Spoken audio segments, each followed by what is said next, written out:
Perfect.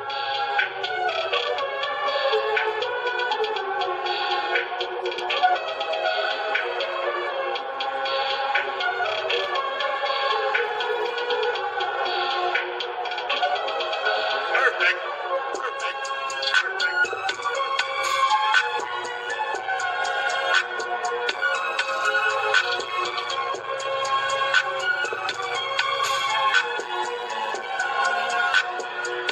Perfect.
Guys, what is good and what is going on, Sixer Nation? Your boy BLSG back at it again for another Philadelphia 76ers live play-by-play and reaction. That's right, ladies and gents. We are back for another one here tonight as the West Coast trip officially has kicked off for your Philadelphia 76ers, but in an early game here, ladies and gentlemen, instead of a 10 o'clock game, which will be starting on Monday. The 76ers start off their West Coast trip with a 5:30 matchup as the 29-14 Philadelphia 76ers go on the road to take on the 31-15 Denver Nuggets. 76ers currently at a record of 12-8 on the road, while the Denver Nuggets currently with a record of 17-4 when playing at home. So, looks to be a pretty, I would say, a difficult matchup, in my opinion, for the 76ers. Based on not only how much traveling they've had to do, but based on the injury report that I have been seeing released. So we will eventually go ahead and get into it. It's going to be a really tough game for the 76ers because I'll tell you guys right now, before we get started, I will tell you guys right now, the 76ers are a bit shorthanded tonight. I'm going to tell you that right now. But before we get into the injury report here real quick, let me go ahead and get through the chat here. Shout out to everyone that's already coming through, ladies and gents. We got 5 people up in here already. Appreciate you guys for coming through already and tuning in. If you guys have not done so, ladies and gentlemen, be sure to go ahead and hit the like button on the stream. Hit the subscribe button if you guys are new to the channel. And everyone be sure to go ahead and share out the stream so we can bring more viewers up in the chat. You guys know how we rock and roll as always, so let's get down to business here. Starting off with my guy, Charles Arley, coming through. What's going on, Charles? Appreciate you for coming through. My guy says, BLSG Sports Talk channel setting the standards in his live stream broadcast. Let's go Sixers. You already know it is my guy, Charles Adderley. Hit the like button if you have not done so, Charles, which I'm sure you already have. Appreciate you for coming through the stream. Following that up is my guy, Brian Post. What's going on, Brian? Appreciate you for coming through, so let's go. You already know it is Brian Post. Appreciate you for coming through, my guy. Hit the like button if you have not done so, Brian. Appreciate you for coming through the stream. And then we got my guy, SG Sports Talk, up in here showing the team that he's rooting for based on the opposing team that the 76ers are playing. But what's going on, SG Sports Talk? Appreciate you for coming through, my guys. Said go Nuggets. Hey, it is what it is at the end of the day, SG Sports Talk. Go Jokic. Hey, it is what it is. Hit the like button if you haven't done so, SG Sports Talk. Appreciate you for coming through the stream. Also said, I would love to see the 76ers crumble against the Denver Nuggets as I cut them losing by a score of 135-100. Well, it's looking more than likely that could be a possibility, actually, SG Sports Talk, because it just got a lot more likely that that is honestly going to happen based on the injury report that we recently got. Also said Nikola Jokic is a straight-up dog, and he is looking like the best player in the NBA right now. And also, he has played in 18 games with 40 or more points. This guy is frightening. Yeah, my man SG Sports Talk putting the statistics out there, and that's what I like to see. I like to see people in the chat giving up facts when at the end of the day when it's all said and done. So you know what? My guy Sports Talk coming through with the facts. So you know what? I respect it. My guy Brian Post saying go 76ers. Hey, even if the 76ers do end up getting blown out today, my guy Brian Post still showing some love up in the chat. So, hey, Brian, I appreciate it, my guy. But, hey, it's going to be a tough matchup. In my NFL playoff bracket pick, I'm going with Kansas City and San Francisco in Super Bowl 58, and I'm picking the 49ers as Super Bowl champs in Vegas. Here's what I think is going to happen, SG Sports Talk.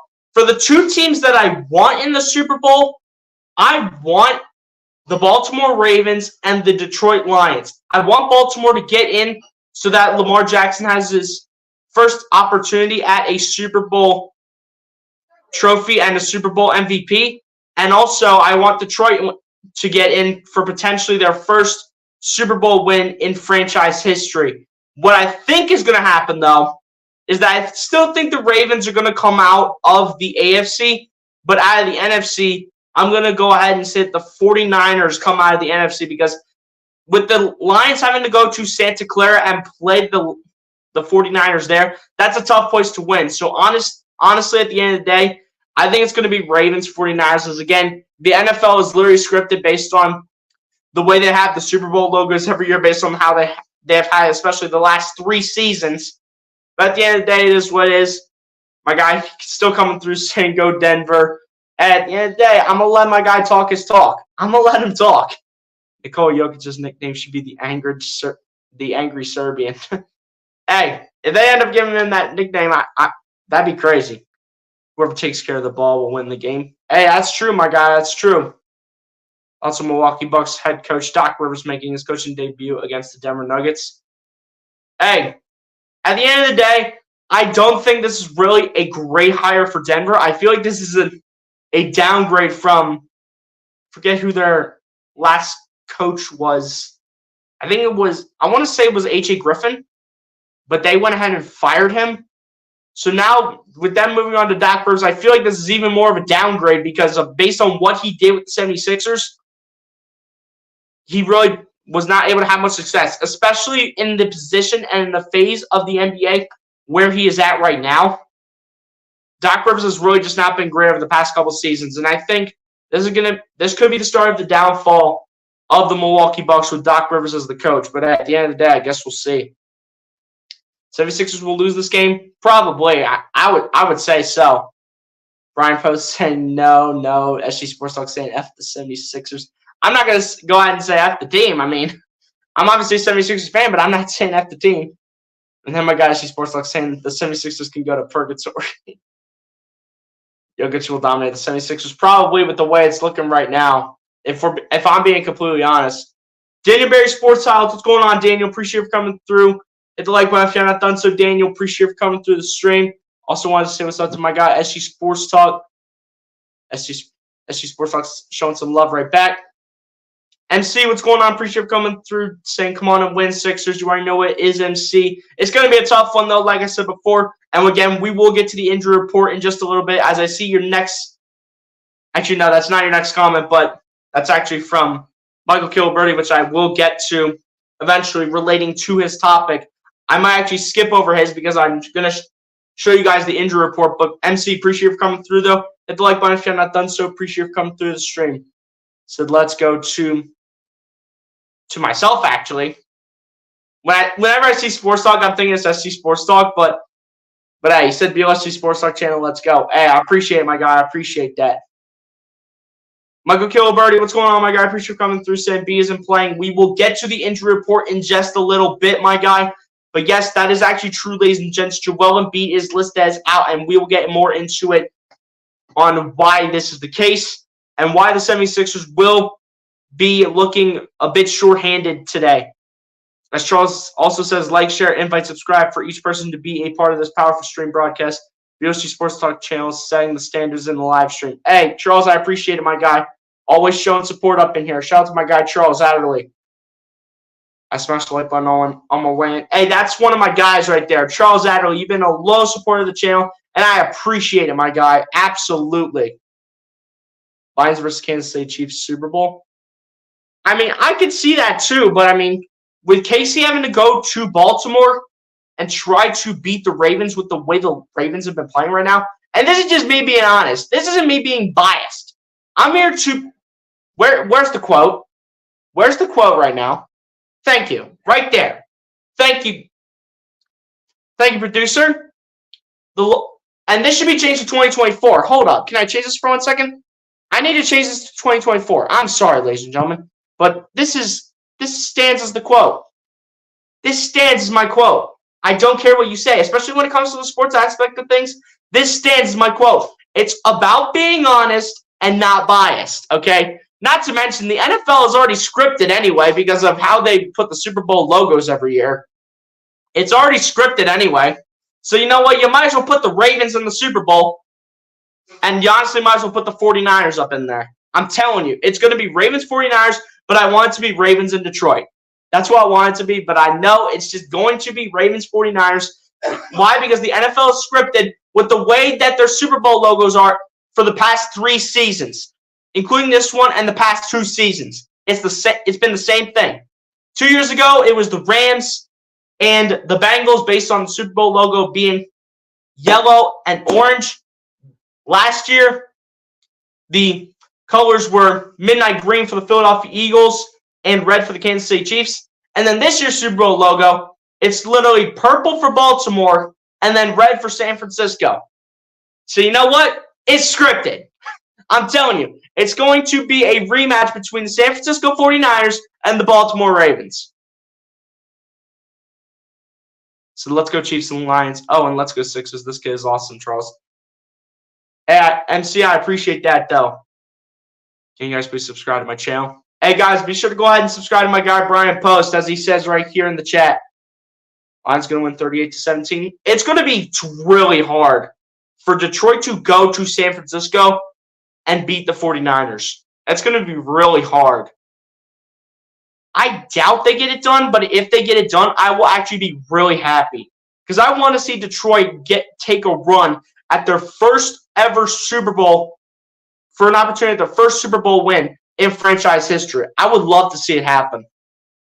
49ers will win 34-31 on the game-winning field goal. Probably. I mean, Jake Moody's been pretty solid all year when you think about it.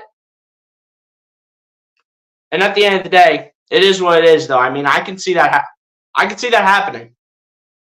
The views, opinion, and comments expressed here on BLC Sports Talk channel are those of the individual contributors and not necessarily that of the network. Hey, Charles, I appreciate it, my guy. And he's saying all that as true facts right there. As Michael Kilbury says, I want to see the 76ers get Tyler Hero and put him on the bench and watch him get 20 a night for them. Hey, he would be a really good sixth man. I'm just not sure if he's going to be a guy the 76ers pick up towards the trade deadline. But, Michael, hey, I appreciate your thoughts, though. Are you going live for the Super Bowl? Probably not. I usually like to watch the Super Bowl on my own time, and I don't really get around to doing a lot of NFL play-by-plays. So at the end of the day, it's really unlikely that I go live for the Super Bowl. But, hey, whoever plays in the Super Bowl, I really hope it's a good matchup. SG Sports Talk, we will get into these injuries eventually, but all this is true, but I appreciate you for the updates. Same thing with this one right here. Saying crank it up. Let's go 76ers. Hey, Charles, man. I appreciate it, my guy.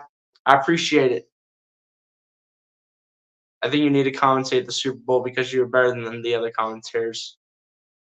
And apparently put a but at the end, but hey, MC, I appreciate the positivity here.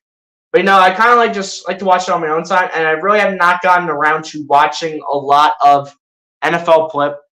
Let me rephrase that. I really have not gotten around to streaming a lot of NFL games this year, which I know I could be rusty at the end of the day, but hey, at the end of the day, it's just another football play-by-play, and you know, if I do end up streaming it, it is what it is.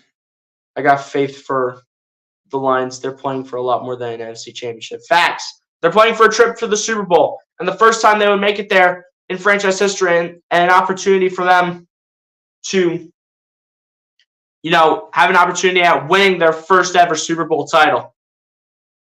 Need to do the Super Bowl? I might think about it throughout the next week. I might think about it. Simply the best, better than all the rest. Imitated but never duplicated. BOC Sports Talk channel. Charles, always coming with these catchphrases, but you know what, Charles? I like them, my guy. I appreciate you for being up in here. But, guys, like I said before, we got a handful of injuries to get into, mainly on the 76ers side. We'll get to the Denver Nuggets side in just a little bit. But we got to get through the injuries here like we always do real quick. We pull up the team injuries here.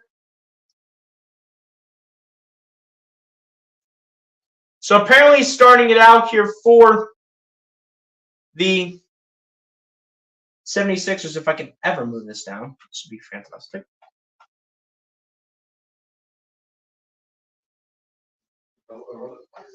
So listed as out here for the Philadelphia 76ers is an absolute handful. First one up, and this kind of came out at the last second too, but some to his lower body. Joel Embiid is listed as out. I think it is. I would like to say it's toe soreness or something. Left knee soreness. So Joel Embiid will not play with left knee soreness in this game, and also not playing when it comes to the center position is center Mo Bamba, listed as out with a knee injury. So the 76ers will be very shorthanded, especially at the center position. So be ready for Paul Reed to get a lot of minutes today. Get ready for Paul Reed to get a lot of playing time today. Then following that up also is Tobias Harris, listed as out with a non-C19 rated illness. So Tobias Harris will not play either in today's game against the Denver Nuggets.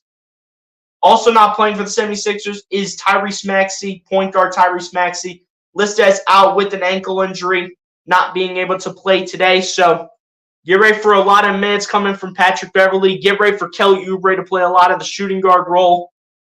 But hey, no Tyrese Maxey, so I kind of have a feeling on what the result's going to be after this game.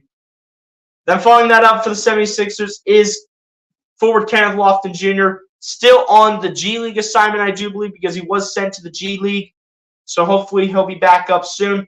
And then obviously, as we know, Robert Covington also listed as out with a knee injury. Result will be reevaluated in 3 to 4 weeks, as we did get an update on that from Kyle Neubeck from allphilly.com reported that recently. So no Robert Covington for at least 3 to 4 weeks, ladies and gentlemen. And then the final one on here is DeAnthony Melton, listed as out with a back injury. He will be reevaluated in 1 week. Also reported from our guy Kyle Neubeck of allphilly.com. Ended up reporting that. So a big-time list here from the 76ers, but that is not the case for the Denver Nuggets, though. They do not have a long list like that, to say the least. And this is also Joel Embiid's 4th straight game that he is going to be missing in Denver. So we're not going to be able to see Joel Embiid and Nikola Jokic going at it. And now over to the Denver Nuggets side, where the list is way shorter for the Denver Nuggets. And it's pretty similar to the first matchup that we had between these two teams with just about the same exact players. Listed as out here for the Denver Nuggets is Julian Strawther. They're one of their guards off the bench. Listed as out with a knee injury, so he will not be giving it a go in today's game against the 76ers. And then also listed as out is Vlatko Cancar. Obviously, we know from the last game that these two teams met up, Vlatko Cancar underwent surgery on his left knee the other day and is listed as out indefinitely. So it looks like for the moment, Vlatko Cancar might be listed out for the entire season, but at the end of the day, it is what it is. Looks like we're going to get this game underway here. Starting lineups coming in here, sponsored by Taco Bell for the Philadelphia 76ers, is very funky today, as the starting five of the 76ers is Patrick Beverley, Kelly Oubre Jr., Marcus Morris Sr., Nico Batum, and Paul Reed. For the Denver Nuggets is Jamal Murray, Kentavious Caldwell-Pope, Michael Porter Jr., Aaron Gordon, and Nikola Jokic. I wanted to see Joel Embiid play in this game, but hey, with the situation that the 76ers were in with all the injuries, it does make sense to not have Embiid playing this one. It would have been really nice to see him play, though, at the end of the day when it's all said and done. As MC agrees with Charles on what he said before, Ben Simmons got sent to the G League. Hey, I'm telling you. And Michael Gilberti, I'm going to tell you this right now. I'm going to be at the 76ers game next Saturday, and I'm telling you, it's looking like Ben Simmons might be playing against the 76ers when the Brooklyn Nets come to town. So, hey, if I get to see Ben Simmons, you know what's coming. Boos are raining down the Wells Fargo, and you already know what's coming. But the tip is underway. Paul Reed wins the tip, but right into the hands of Kentavious Caldwell-Pope. And we are underway here for the first 12 minutes of the game from Mile High Stadium, from the Ball Arena to be specific. As Jokic has the ball here, gets over to Jamal Murray, over to Caldwell-Pope shooting the 3-ball. And it's off the iron, and it's rebounded by Paul Reed in the hands of Pat Bev. Here comes Philly. Patrick Beverley with the ball here, gets out to Oubre. Oubre going to drive. Oubre going to kick it out right into the hands of Nikola Jokic. Thrown into absolutely nobody, but it would have been a turnover regardless what it looks like. As Jokic gets over to Michael Porter Jr., gets in the lane, and that's denied by the Sixers, and it's rebounded by Kelly Oubre. Here come the Sixers again, down the other end, as Batum has the ball out to Beverley for 3, and it is no good. And it's swatted by Jokic in the hands of Michael Porter Jr., back to Jokic, back to Porter.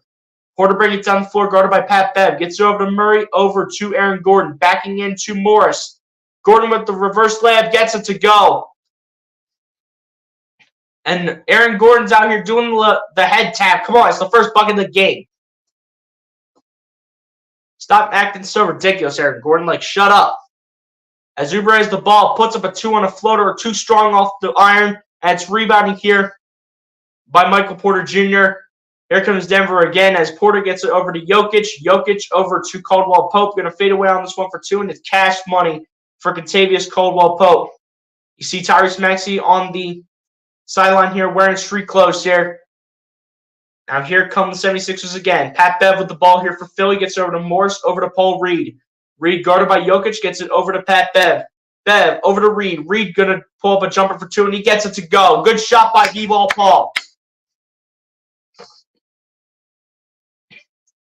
Here we go. Jamal Murray with the ball here for the Nuggets. Gets it over to Michael Porter Jr. Porter looking for his options. Finds Jamal Murray. Murray at the top of the key for three, and that is an absolute bullseye. Put it right on the bullseye of an archery target right there is Jamal Murray. Here's Patrick Beverley with the ball. Sixers look to respond. Kicks out to Reed. Reed taking a three-point jumper. Can't get to go. Too strong again. It's rebounded by Jamal Murray. Here comes Denver. Murray with the ball. Gets it over to Jokic. Denied by Beverley. Out to Aaron Gordon. Gordon out to Jamal Murray. Shooting the three ball. And it's cash money again.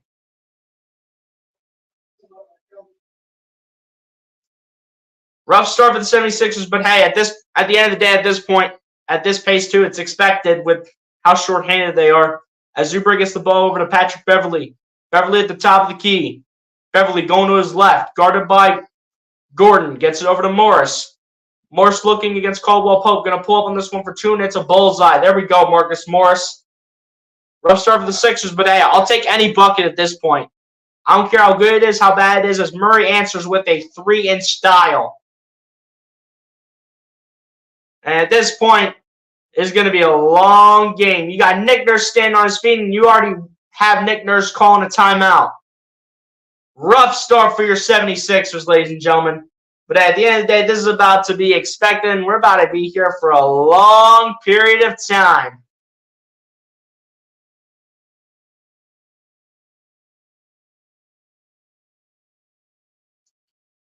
We're about to be here for a long time. And Jamal Murray's saying, I'm him. I'm him. You can't guard me.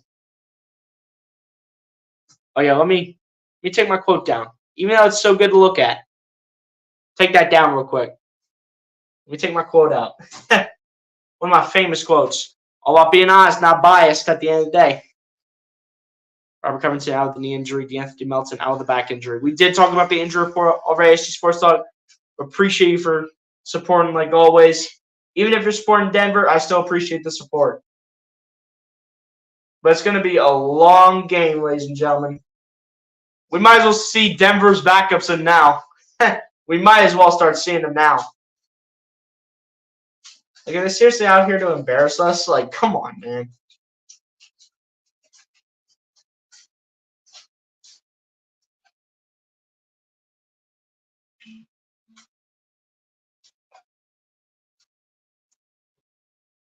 About to be a long game.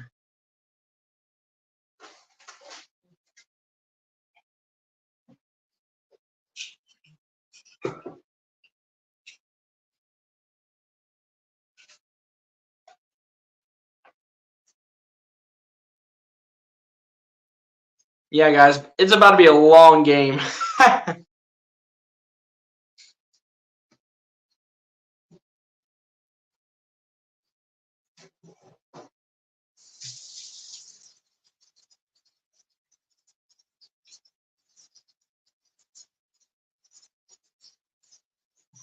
About to be a long game today, ladies and gentlemen. I'm going to tell you that right now. We're in for a long one.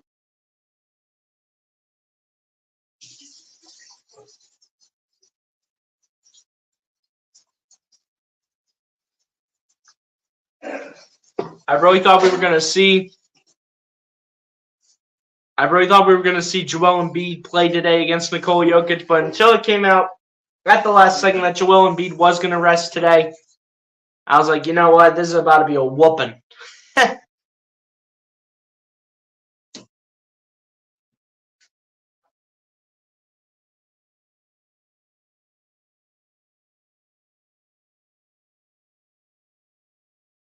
But yeah, guys, next Saturday, though, I will be bringing you guys content from the Wells Fargo Center. I will be at the game next week, so content's coming.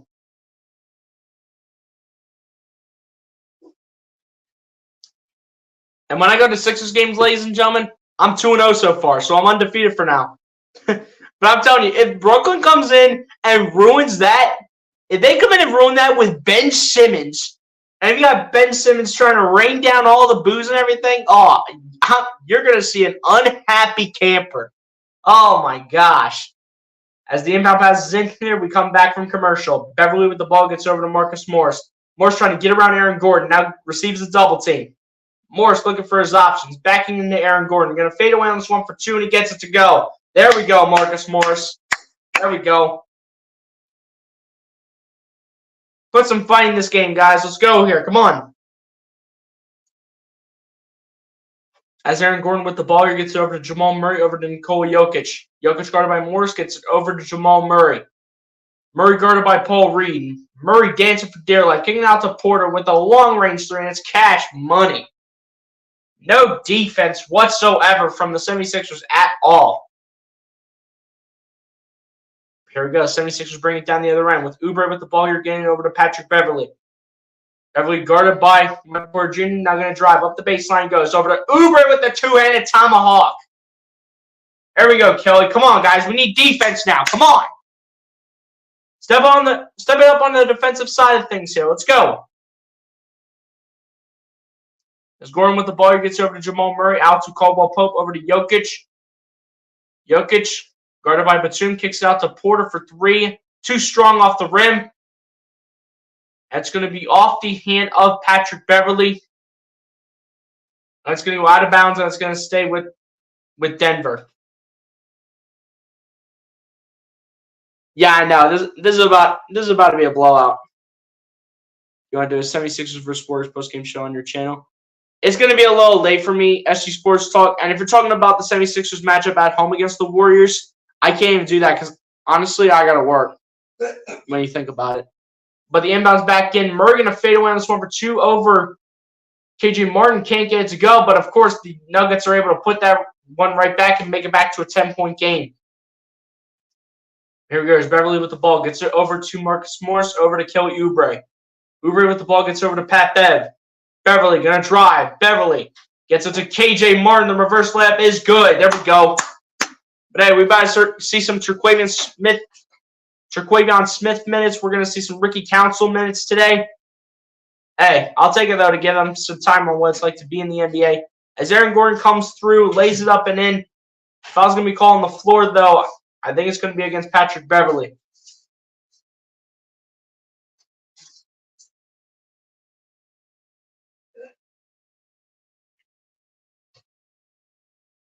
Paul Reed coming right back into the game immediately. It looks like Marcus Morris is going to check out. So, yes, get ready for some small ball center today, too, guys. Get ready for Marcus Morris to be playing good amount of the five.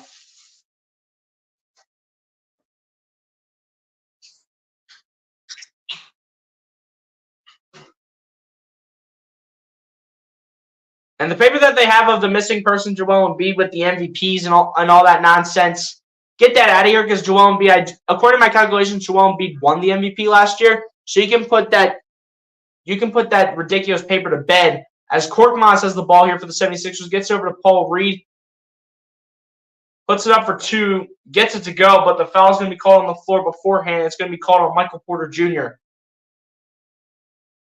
Yeah, you can take that stupid missing person paper. You can go throw that in the garbage because, according to my calculations, Embiid won the MVP last year.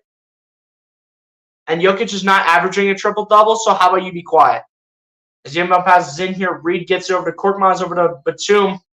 And Batum tried a behind-the-back pass to Daniel House, and I don't know why you're doing that whatsoever when we just need to keep the ball in play. But it's going to be a turnover here for the 76ers, and it's going to be Denver Nuggets basketball.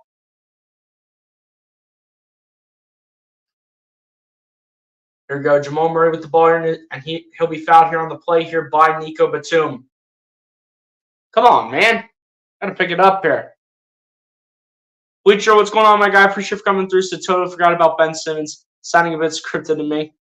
Hey, if Ben Simmons does play, you know what's coming.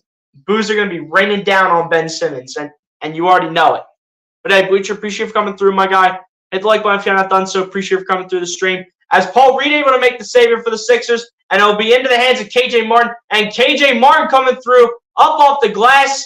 And KJ Martin will be fouled here on the play by Jamal Murray. After a bad pass from Aaron Gordon with the Paul Reed steal.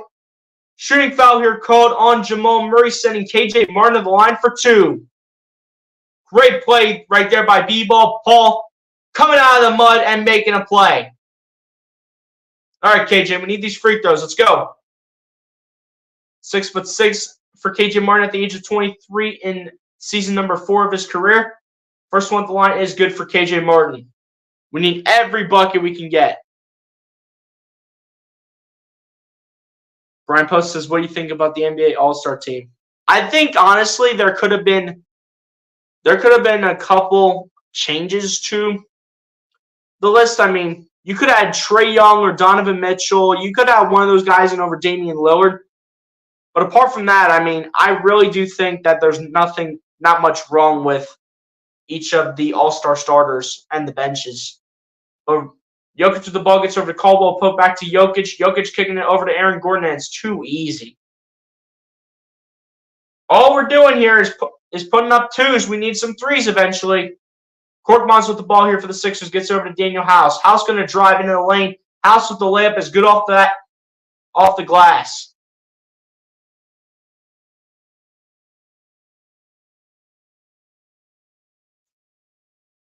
Here we are. It's Michael Porter Jr. with the ball here. Porter gets it over to Nikola Jokic. Jokic with the ball. Jokic spinning, backing in. Jokic gets it over to Aaron Gordon, and Gordon with the two-handed tomahawk puts it in. Here we go. Here's Oubre with the ball.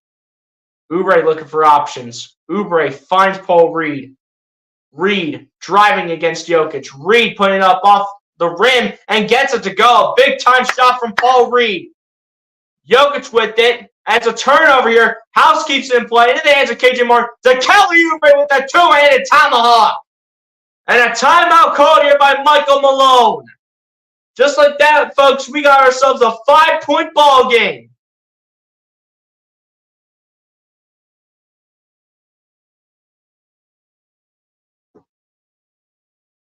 What a job by the 76ers. No shooting 3s, no problem. Just got to create a couple turnovers.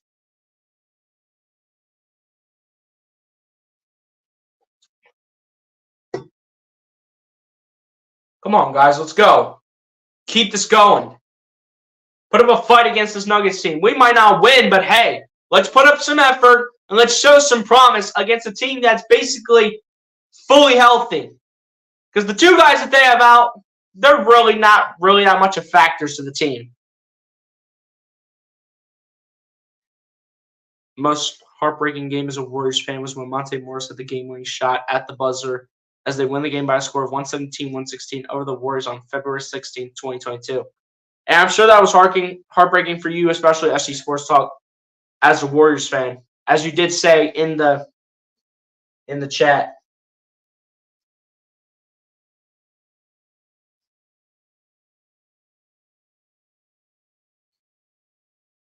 But hey, hopefully we see a good amount of minutes from Jaden Springer, Terquavion Smith, Ricky Council. But hey, I'll tell you one thing though, we're going to definitely be seeing small ball center from Marcus Morris today. We're going to have to see that. It's going to be so annoying seeing Marcus Morris play small ball center, especially when he has to go up against Nikola Jokic. Especially, I mean, I'm not really. I mean, I feel better about Paul Reed and Marcus Morris matching up against DeAndre Jordan, who is the Denver Nuggets backup center. But against Nikola Jokic could be absolutely brutal, if I'm being completely honest. But surprisingly, though, with under 5 minutes to play in the first quarter, Nikola Jokic does not have a single basket yet. He's just been spraying it around to the rest of his teammates, especially Jamal Murray. Jamal Murray with 9 points, Aaron Gordon with 6, Michael Porter Jr. with 5, and Kentavious Caldwell-Pope with 2. And they got all these pieces on the bench, and they want to keep the starters in forever. Playing like Nick Nurse would do with the 76ers fully healthy.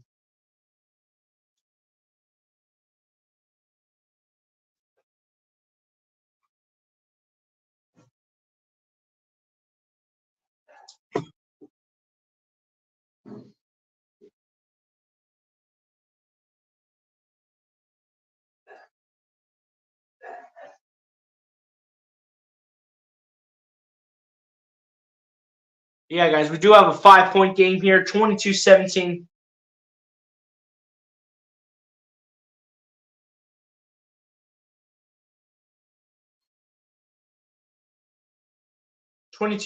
Your score. It's a 5-point game. As we get back to you guys from the commercial break, game is back on with about 4.5 minutes left to go here in the first. Reggie Jackson with the ball here, gets over to Jokic. Jokic double teamed here between Paul Reed and Daniel House. Gets it over to, do believe that is Davis Caldwell-Pope. Caldwell-Pope going to fade away. He did get fouled by Kelly Oubre, but will head to the charity stripe.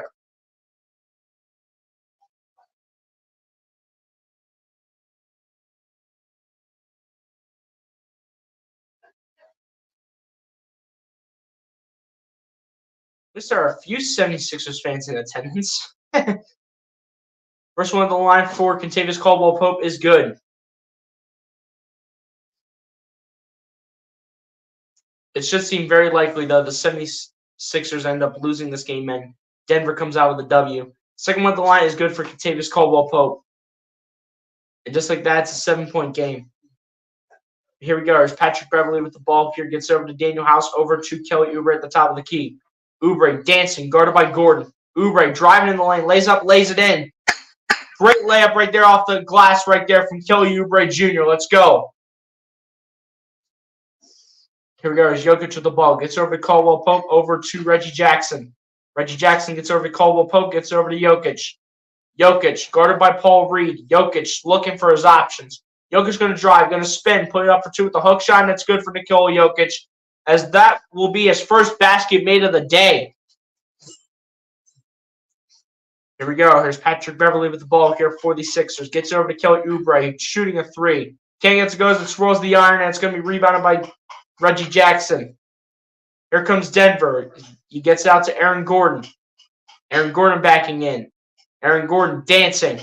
Going outside the three-point line. Gets it over to Jokic. Jokic looking for his options. Finds Aaron Gordon. Aaron Gordon trapped. Kicking it out to Peyton Watson for three. Can't get that to fall. And it's rebounded by KJ Martin, who threw it right to Nikola Jokic. It's no good. Jokic gets a zone offensive rebound. Kicking it out to Reggie Jackson for three. Can't get that to go. And it's rebounded by Pat Bev. Beverley with the ball. Beverley kicking it out to Reed. Reed the jumper for two. What a shot from B-Ball Paul. And back to a 5-point game we go, 26-21. Here we go. There's Kentavious Caldwell-Pope with the ball. Caldwell-Pope finds Aaron Gordon. Aaron Gordon gets it over to Reggie Jackson for three, and it rims out of the iron, and it's rebounded here by the Sixers. Here comes Pat Bev. Beverley dancing. Beverley taking it out to Reed. Reed putting it up for two on another jump shot, and what a shot again from B-Ball Paul, and we got a game, ladies and gentlemen, 26-23. Inside of 2:20 left to go here in the first quarter. Reggie Jackson with the ball, kicking it out to Kentavious Caldwell-Pope, shooting the three, and it's no good. And it's rebounded by Oubre off the tip from B-Ball Paul. Here comes Philly. Oubre passes it to House, over to KJ Martin, who gets blocked. But I think they're going to say that KJ Martin stepped out of bounds.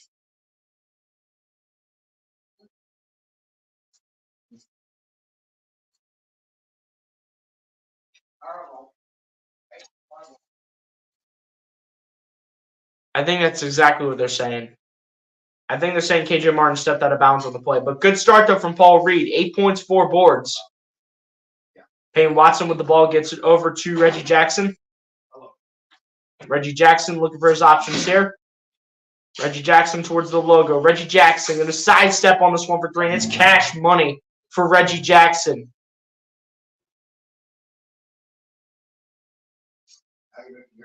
Here we go. There's Patrick Beverley with the ball. Bring it down the other end. 76ers need to get the three-point shots going here. Morris with the ball here off the pass. Morris backing in. Puts it up for two, and it is good for Marcus Morris. Big-time shot. Big-time shot. Can put every shot up and in that we can. Every single shot needs to go in for the 76ers at all costs. As Reggie Jackson gets over to Christian Brown. Christian Brown back over to Reggie Jackson.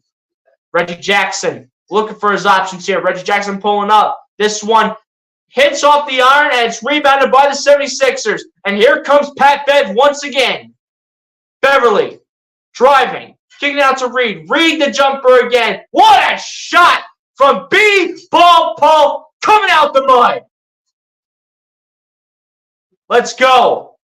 Jamal Murray with the ball, going to drive, kick it out. Over to, I do believe that's Peyton Watson with the two-handed tomahawk. And it's cash money here from Peyton Watson. Here we go, though. Patrick Beverly with the ball. Beverly swirling. Going to play it up for two, and that's going to be no goaltend. But Paul Reed gets the rebound. Gets over to Daniel House, over to Patrick Beverly. Beverly going to wait for the opportunity. Guarded by Christian Brown, the former Kansas Jayhawk. Matching up on the veteran. Beverly looking for an opportunity. Beverly dancing. And Beverly, looks like we got a foul called here against Denver. Looks like we got a foul on the floor. Called on Christian Brown. 76ers need to get the three-point shots going here. They need to get it going badly. Batum going to check back in here for the 76ers.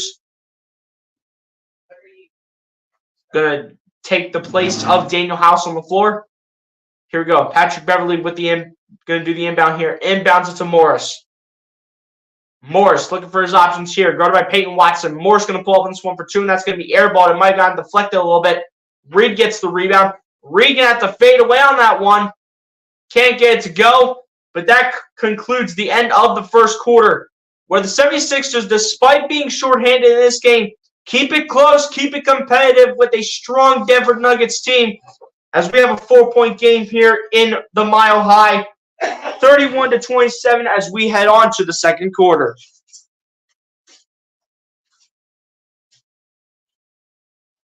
I mean, give it time, guys. The Denver Nuggets will eventually find some rhythm here and start blowing out the 76ers. And if they don't, I am going to laugh. I'm going to laugh if the Denver Nuggets do not find a way to blow out the 76ers in this game. Because, come on, we are shorthanded. We don't have our top three scorers, and we don't have a good majority of our bench.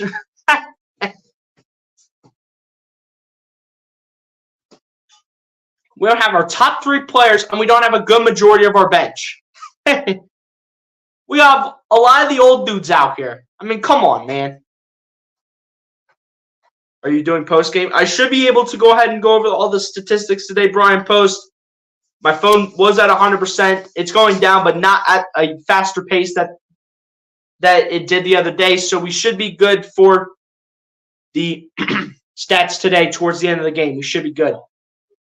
Crank it up. Let's go 76ers. Hey, Charles, even though the 76ers might get destroyed, I like the confidence, my guy. I like it a lot. Ryan Rowe, what's going on, my guy? Appreciate you coming through. So 76ers need more three-point shooting and driving into the lane and need to play Paul Reed and Patrick Beverly more. Hey, Ryan, I appreciate the comment, my guy. And I pretty much agree with you. Obviously, the 76ers, no three-pointers made in that first quarter is what you obviously are seeing so far. No three-pointers made. The 76ers, to be fair, have only attempted 3 three-pointers. You would obviously see more coming if Tyrese Maxey was playing. But with Maxey not being able to play, the 76ers have only been able to knock down shots from inside the arc. But overall, even when they have been knocking down shots from inside the arc, they've been doing a really nice job because so far as of right now, they're 13 of 20 from inside three-point range, which you got to love a lot. But obviously we need to get it going from outside three-point range if we want to have a chance to win, because this team can knock down threes all day long, and the 76ers might not come back from it if they cannot get the three ball going. But Ryan, I appreciate the thoughts, my guy. I appreciate it.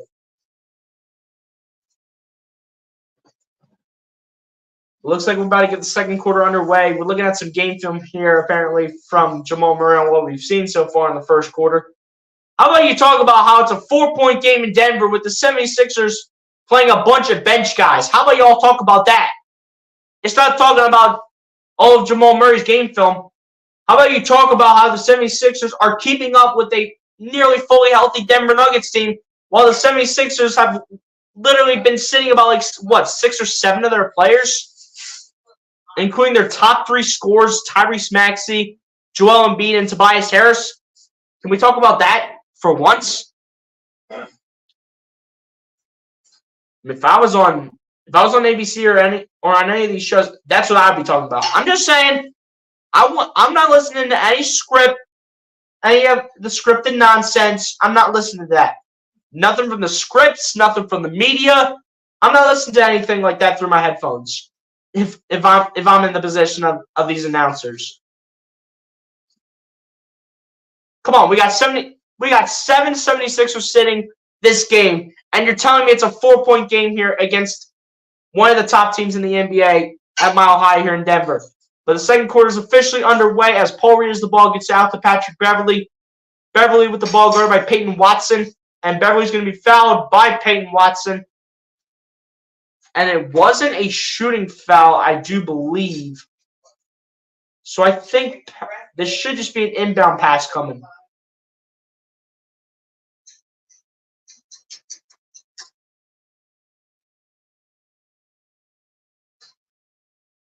Or was it a shooting foul? It was a shooting foul. And it's going to be a foul called against the former 76er, DeAndre Jordan. So Patrick Beverley's heading to the line to shoot 2 free throws here. First one is good. Let's go, Pat Bev. Let's keep this going. Come on. I would laugh if somehow in the world the 76ers beat the Nuggets with like 10 players available. 10, 11 players, something like that. I will laugh. Second one on the line for Patrick Beverley is good. Let's go. 2-point game, ladies and gentlemen, to start off the second quarter. Here we go. There's Christian Braun with the ball here. Gets over to Jamal Murray, over to Reggie Jackson. Reggie Jackson going to drive. Reggie Jackson backing into Paul Reed. Looking for an option. Finds the former 76er, DeAndre Jordan. Kicking it out to Peyton Watson, shooting the 3 ball. And it's no good. It's rebounded by Batum. Here comes Philadelphia. Beverley with the ball here for the Sixers. Beverley going to kick it to Reed. Reed in the lane, playing out for 2. And it is good for Paul Reed off the rim. Let's go. Come on. We got a tie ball game at 31 points apiece. Come on. Let's go. But Murray with the pass out here to Christian Braun. And looks like we do have a shooting foul called here on Paul Reed. As we're looking at some more film here between Patrick Beverley and B-Ball Paul, doing business with each other. Same pleasure doing business with you, my guy. First one on the line for Christian Braun is good. Christian Braun, the guy at the charity stripe right now. As my guy Charles says, VOC Sports Talk channel, my phone audio is freaking out, but I'm still here on the live stream broadcast. Hey, Charles, I appreciate it, my guy. Appreciate you for supporting at the same time and listening to the audio. Crank it up. Let's go, Sixers. You already know, my guy. That's what I like to hear. I like hearing that energy. Let's go. Both free throws good at the line here from Christian Braun. 76ers need to step it up, especially from the three-point line. Here we go. Here's Morris backing in. Morris going to put it up for 2. What a shot by Marcus Morris. I do believe it was over the head of Peyton Watson. Big-time shot right there from Marcus Morris. And not over Peyton Watson. That was over Reggie Jackson. But regardless, a great shot right there from the Sixers. As Murray gets the ball over to DeAndre Jordan, back to Murray. Murray guarded by Kelly Oubre. Murray going to get it over to Reggie Jackson for 2. Can't get to go, but gets over to DeAndre Jordan, who puts it right back. Here we go. Beverley trying to respond. And this is going to be a goaltend, it looks like. So just like that, we're back to a tie ball game here, ladies and gentlemen.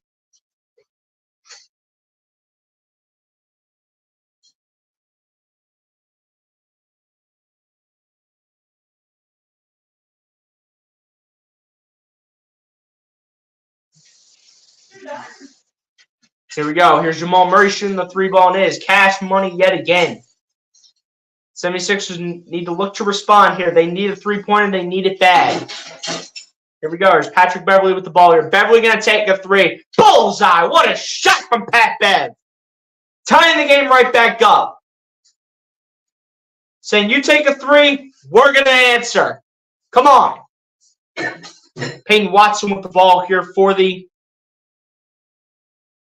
Nuggets. Gets it over to Jamal Murray. Murray kicks it out to Christian Braun.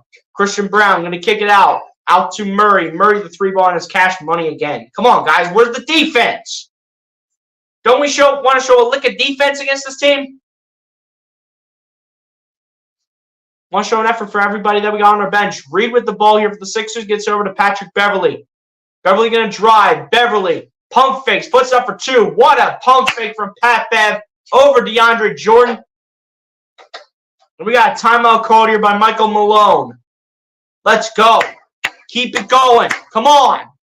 We're in a tight game here with Denver when they're literally technically fully healthy and we got like 7 players out. We're staying with them. We're staying with them. We're staying with the nearly fully Denver Nuggets team when we got 7 of our players out and our top 3 scorers are out. Come on. Let's go. They got Paul Reed leading the pack. Doesn't this guy put up hasn't this guy been putting up recently 8 to 10 points a game in the past couple matchups? This guy's already got 12 right here in his first 14 minutes of play. I mean, for crying out loud. I mean, come on, man. Not to mention you got Pat Bev with 9 points. He doesn't even put up 9 points consistently for his age, especially. Marcus Morris, he might not be putting up 8 points consistently every night. Kelly Oubre, he'll give you shots here and there, but can he be the same guy? This is his chance and opportunity to make something happen. KJ Martin, going to give you shots here and there. Expecting nothing less here from KJ Martin. Then Daniel House Jr., kind of also the same thing. Also, what you're going to kind of expect from a guy like Daniel House. What's really funny, though, is that in 10 minutes of play, Nikola Jokic only has 2 points.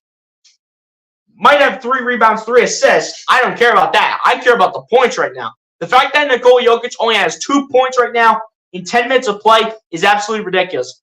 Now, I know he's going to start turning up, which means Paul Reed and Marcus Morris need to defend their butts off and need to really start focusing on Nikola Jokic, especially when he comes back in. Because get ready for him to come back in after DeAndre Jordan goes out. Because there's no way DeAndre Jordan lasts that long in a game like this. There's just no way the 76ers beat the Nuggets. They need a double team. I mean, hey, if they double team, though, if you think about it, Brian Post, if they double team, they can leave somebody wide open like a Jamal Murray. They can leave any of these guys wide open that could be sharpshooters.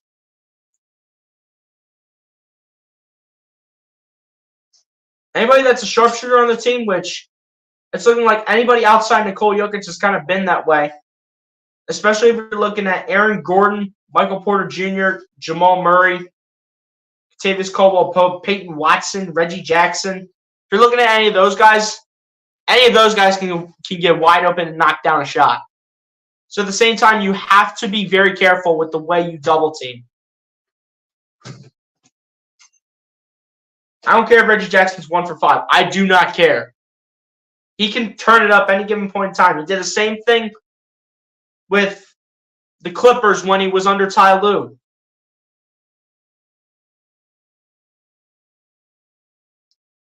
The 76ers 1 of 4 from 3. I mean, they got to knock down a few more threes. But, hey, I like how competitively we're playing this team right now.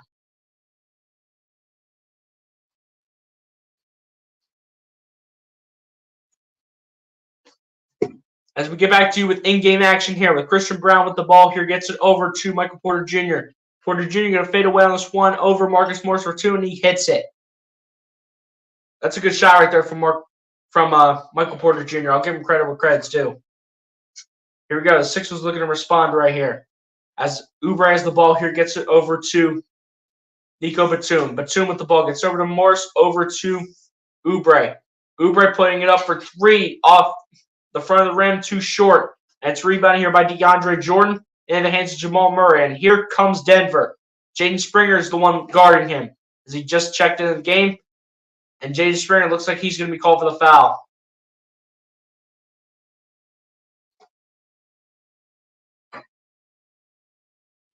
But it's going to be a foul on the floor here, so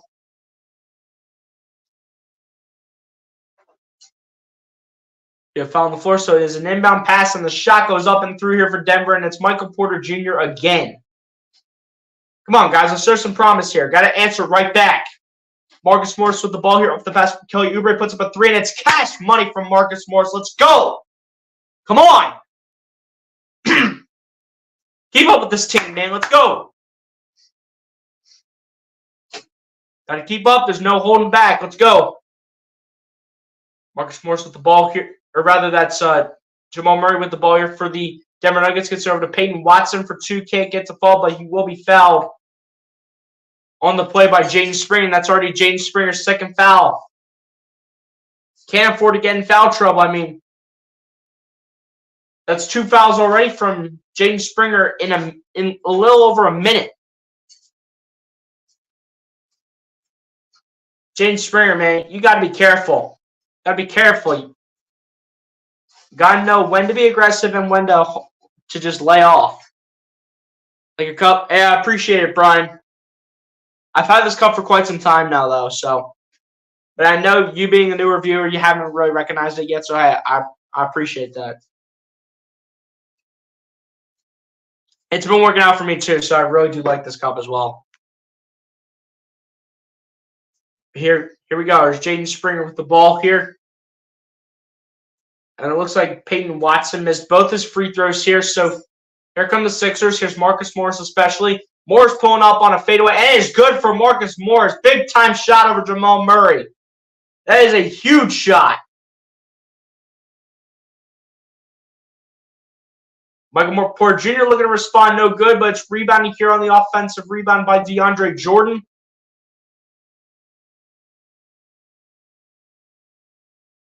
They call a foul.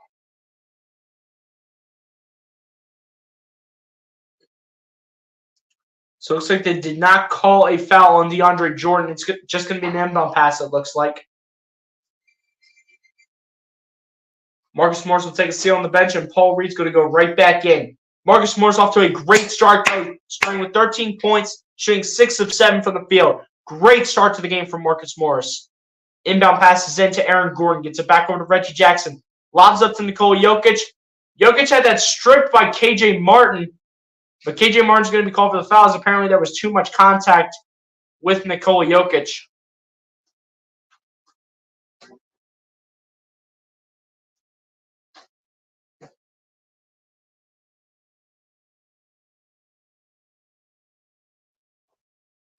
Jokic looking to make it back up to a 3-point game.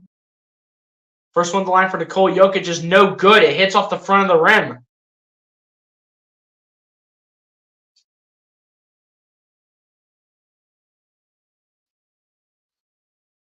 And the second one is also no good for Nikola Jokic. That is very uncommon. You see Nikola Jokic missing 2 free throws straight. Paul Reed with the ball here for the 76ers. Gets over to Jaden Springer. And we got a traveling violation here on Philly. Are you kidding me? Come on, guys. 5 turnovers already for the 76ers in the first half. Denver's only had 3. Come on, guys. Pick it up and stop trying to turn the ball over so much. Like, let's go.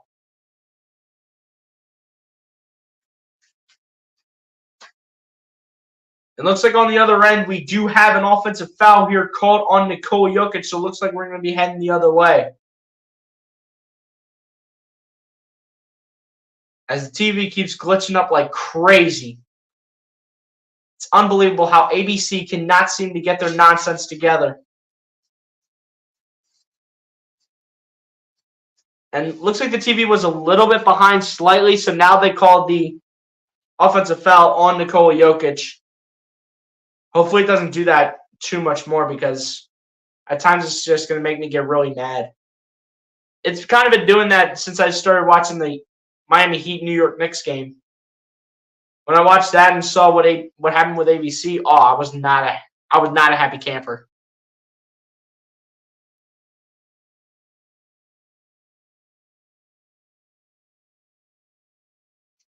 Here we go. There's Patrick Beverley with the ball. Directing traffic here with the offense. Beverley going to go to his right. Beverley going to kick it out to KJ Martin. Martin thought about taking the shot, couldn't put it up, but takes the reverse layup, and it's no good. Rebounding here by Denver, picked up by Jokic. In the hands of Reggie Jackson. Reggie Jackson back over to Nikola Jokic. Jokic putting it up towards Aaron Gordon rather for 2. Can't get it to go, but he will be fouled on the play here by Paul Reed.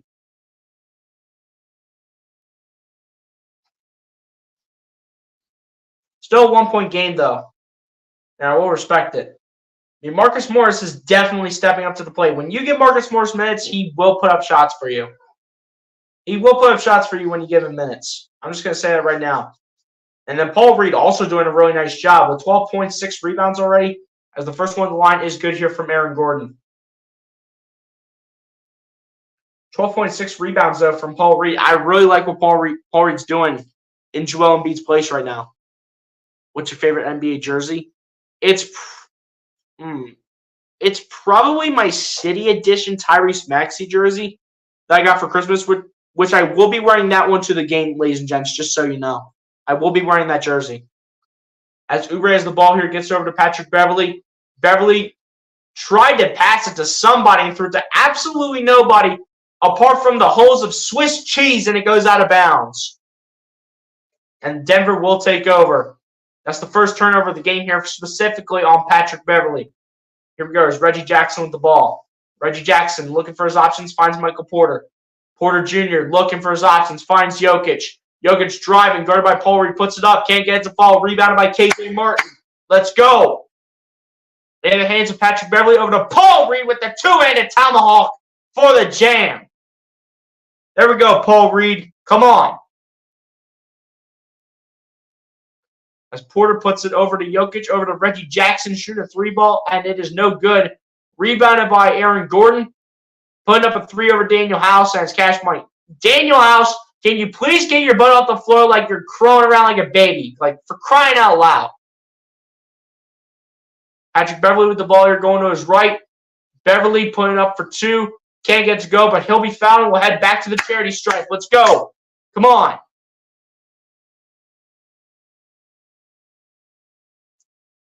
Man, Patrick Beverley, Paul Reed, and Marcus Morris are really making an impact. Got to see Kelly Oubre step up. I need Nico Batum to start taking some shots. Like, how has Nico Batum been a non-factor for the 76ers in 11 minutes of play? First one on the line is good for Patrick Beverley. How has Nico Batum been a non-factor for the 76ers in 11 minutes of play? How is this dude not taking a shot attempt yet? Make this make sense. Don't tell me we've got more scripted nonsense here. I mean, seriously. Second one on the line, good for Patrick Beverley. We've got a 1-point game. Let's go.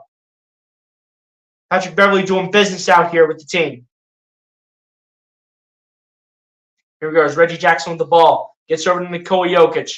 Jokic guarded by Marcus Morris around the screen as Michael Porter Jr. putting up a 3. Can't get it to go. Swirling the iron, and it's rebounded by Kelly Oubre Jr. Oubre with the ball. Going to drive. Oubre in the lane putting up for 2. Tough shot. Gets his own offensive rebound. Gets it to go. Let's go. 1-point lead here over Denver. Come on. First lead of the game here for Philly as Aaron Gordon has the ball. Jokic tangling with Pat Bev. Gets over to Reggie Jackson. Or rather, that's Caldwell Pope. Over to Jokic. Over towards Aaron Gordon, putting it up for 2. Can't get it to go. And Aaron Gordon will be fouled. And we'll head to the line to shoot 2. And Daniel House wants to put his hands out saying, I didn't even do anything.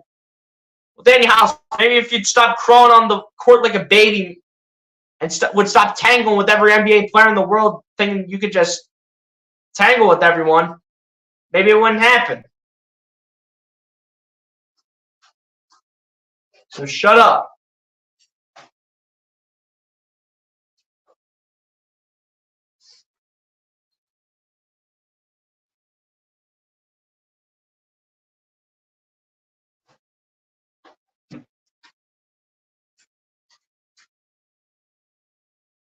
It's just ridiculous, man. I'm tired of this dude, Daniel House, just looking absolutely ridiculous.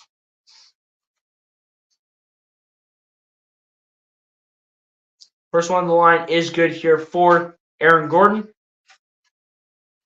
to make it back to a tie ball game.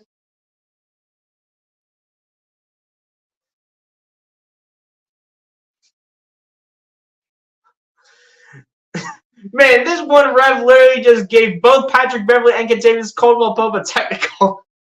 He's when I dropped the ball. When I dropped the ball, it said, "T, you and you. You and you. You both get a technical." That's hilarious. But the timeout called here by Nick Nurse to rethink strategy here. How they want to attack the final 4.5 minutes here. With this game all tied up. Like, this is really surprising right now. With the 76ers being able to hang on against this Denver Nuggets team. Like, this is ridiculous. But I'll tell you guys one thing, though. If Nikola Jokic would, honest to God, like, if this dude would step up for the team, this team is blowing us out probably by like 15, 20 points up to this point.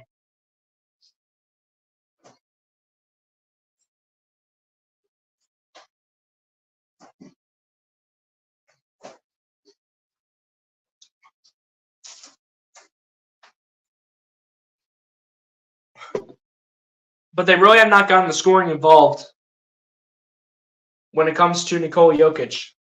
When it comes to Jokic, the scoring has not been there, and it has not been a factor for Jokic so far. It's more so been the rebounds and assists, but not even that's high. Usually, Jokic will put up, I'd say about 6 rebounds, 5 assists in the first half on average. Because, I mean, he averages a double-double on the season, so, I mean, he has to be somewhere close to that. But his point factor's not even up. He only has 4 shot attempts, and he missed both his free throws. Like, you're relying on Jamal Murray, Aaron Gordon, and Michael Porter Jr. to keep you in the game against a shorthanded 76ers team. Like, you cannot make this stuff up.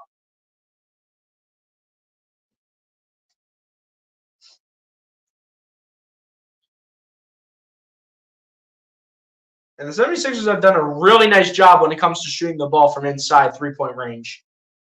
If they can get it going from the outside, though, from three-point range, though, if they can get it going from there, they're pretty much, and if Denver cannot respond, they have a good chance at pulling off the unthinkable, the impossible. I mean, come on now.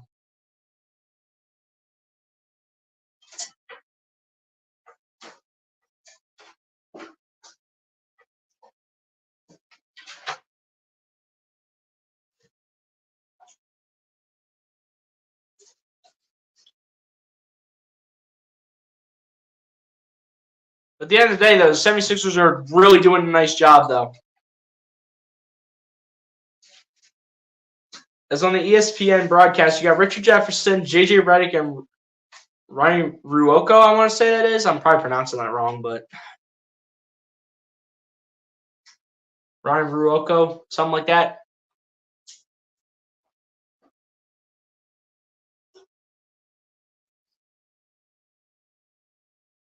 All right, 76ers, keep staying in this game. Let's go.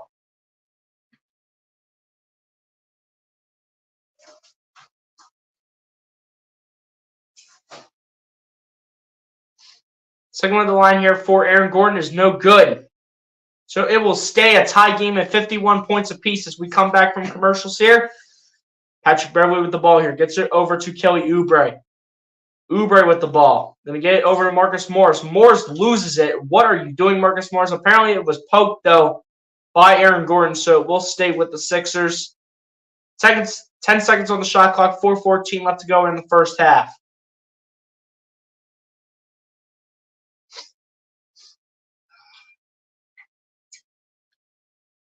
As Morris inbounds it to Paul Reed. Gets over to Daniel House. House gets it over to Patrick Beverley, I should say. Beverley with the reverse layup. No good. Rebounded by Jokic. They'll throw a dart over to Kentavious Caldwell-Pope, who finishes off the touchdown pass with the driving layup and gets it to go for 2. And back to a 2-point lead go the Denver Nuggets. 76ers need to respond in any way possible. As Beverley with the ball gets it over to Marcus Morris at the top of the key. Back to Beverley. Beverley guarded by Aaron Gordon gets it over to Marcus Morris. Morris guarded by Caldwell-Pope, getting it out to Beverley, over to Reed, playing up for 2, and he misses it to the right. And it's rebounded by Jokic into the hands of Murray. Murray going to drive with the driving layup, and it's good again from Jamal Murray. Are you kidding me? Come on, guys. Where's the defense here? Come on. Picking up a notch here.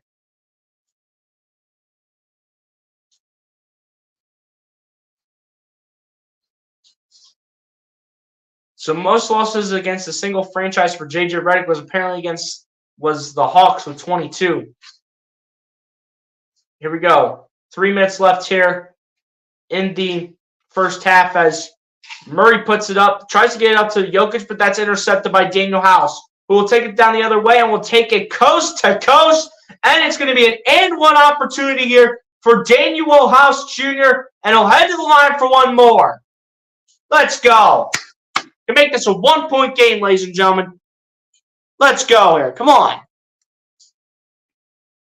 Can't believe we're in this game with the Denver Nuggets, who are nearly fully healthy. This is ridiculous. Free throw by Daniel House is no good as it rims out. Come on, Daniel. You got to make that. We need our free throws made. Come on now. Don't be pulling off a Nikola Jokic. Jamal Murray with the reverse layup can't get it to go. Aaron Gordon with the rebound can't get that to go either. But Aaron Gordon will head back to the charity stripe.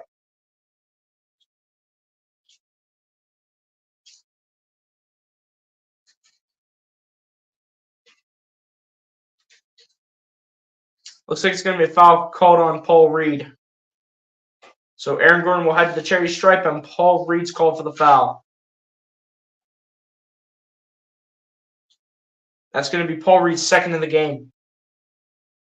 You especially want to be careful when you have Paul Reed playing heavy minutes like this. He knows he's going to have to be a bit more conservative, but at the end of the day, he also knows to stay aggressive, especially with the amount of minutes that he's getting.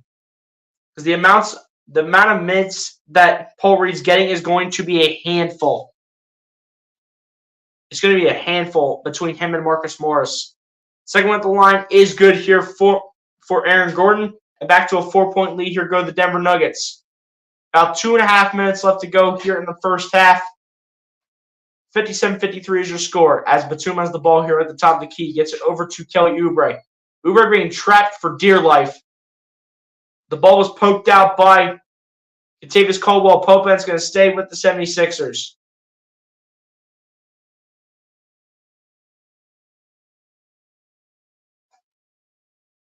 Here we go.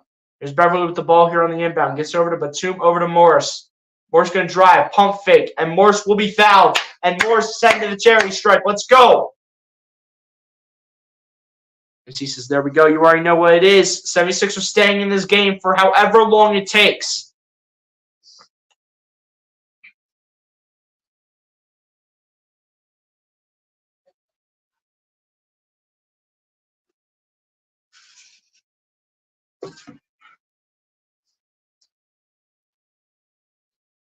First one on the line is good for Marcus Morris Sr.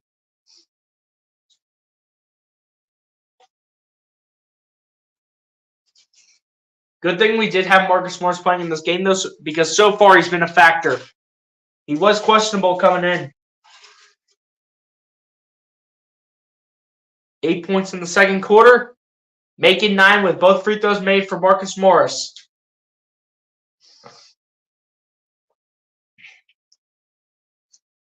Marcus Morris has been dealing with the foot injury, but said, I'm giving it a go, coach.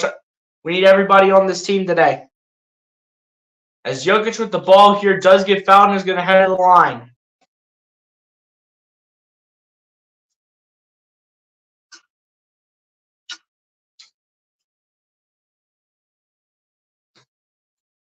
See the foul's called on here. Foul's going to be called on Nico Batum, who so far has been a non-factor in this game, believe it or not. Like, Nico Batum, you need to be better. You need to be better. And I need some shots at you, Nico Batum. You're not going to be a starter with no shot attempts. If I'm Nick Nurse and if you keep on doing that, Batum, I'm putting you on the bench the rest of the game.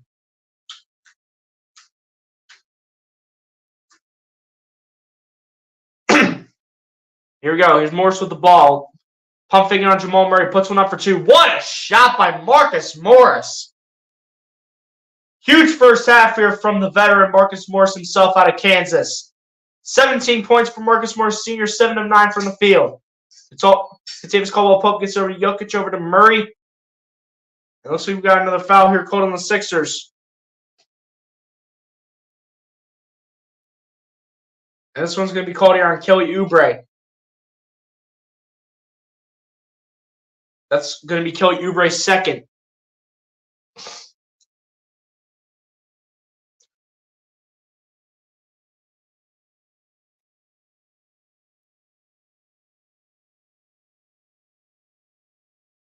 First one on the line is no good from Jamal Murray. Who do you take winning Rookie of the Year? I think it's going to be a tight race between Victor Wembanyama, and I think they do consider him a rookie because he didn't play last season. But I'll also go with Chet Holmgren of OKC. One of those guys I think is taking Rookie of the Year.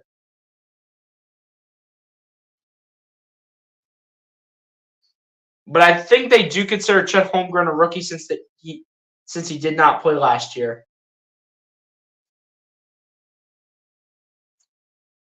Three-point game here. Jamal Murray made both free throws, it looks like.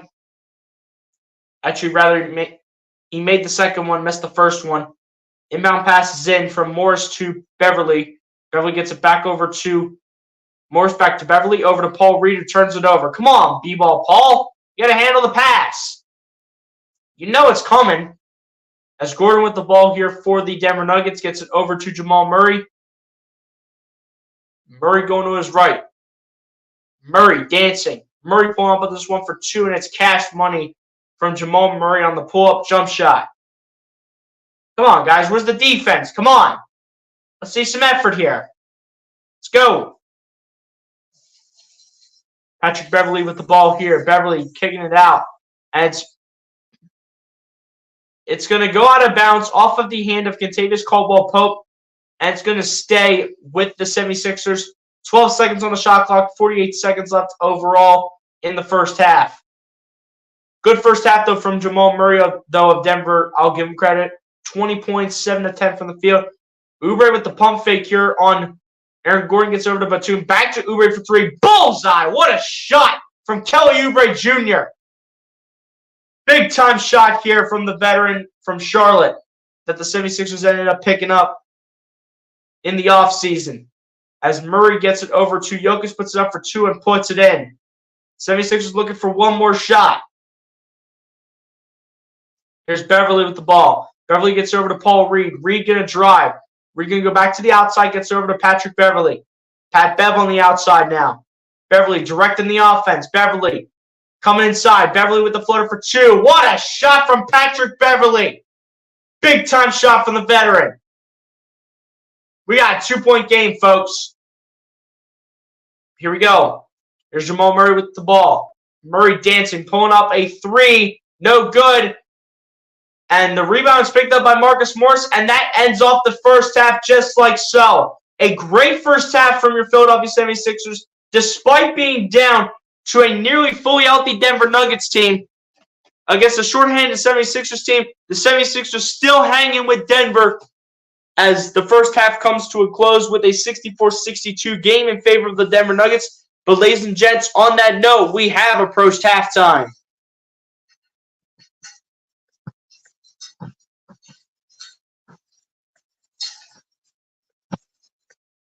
That's a great first half from the 76ers. I mean, they're obviously going to go ahead. They're obviously going to correct a couple things in the locker room. Probably clean up a couple turnovers. Probably get some more opportunities up. But hey, overall, that is a great first half.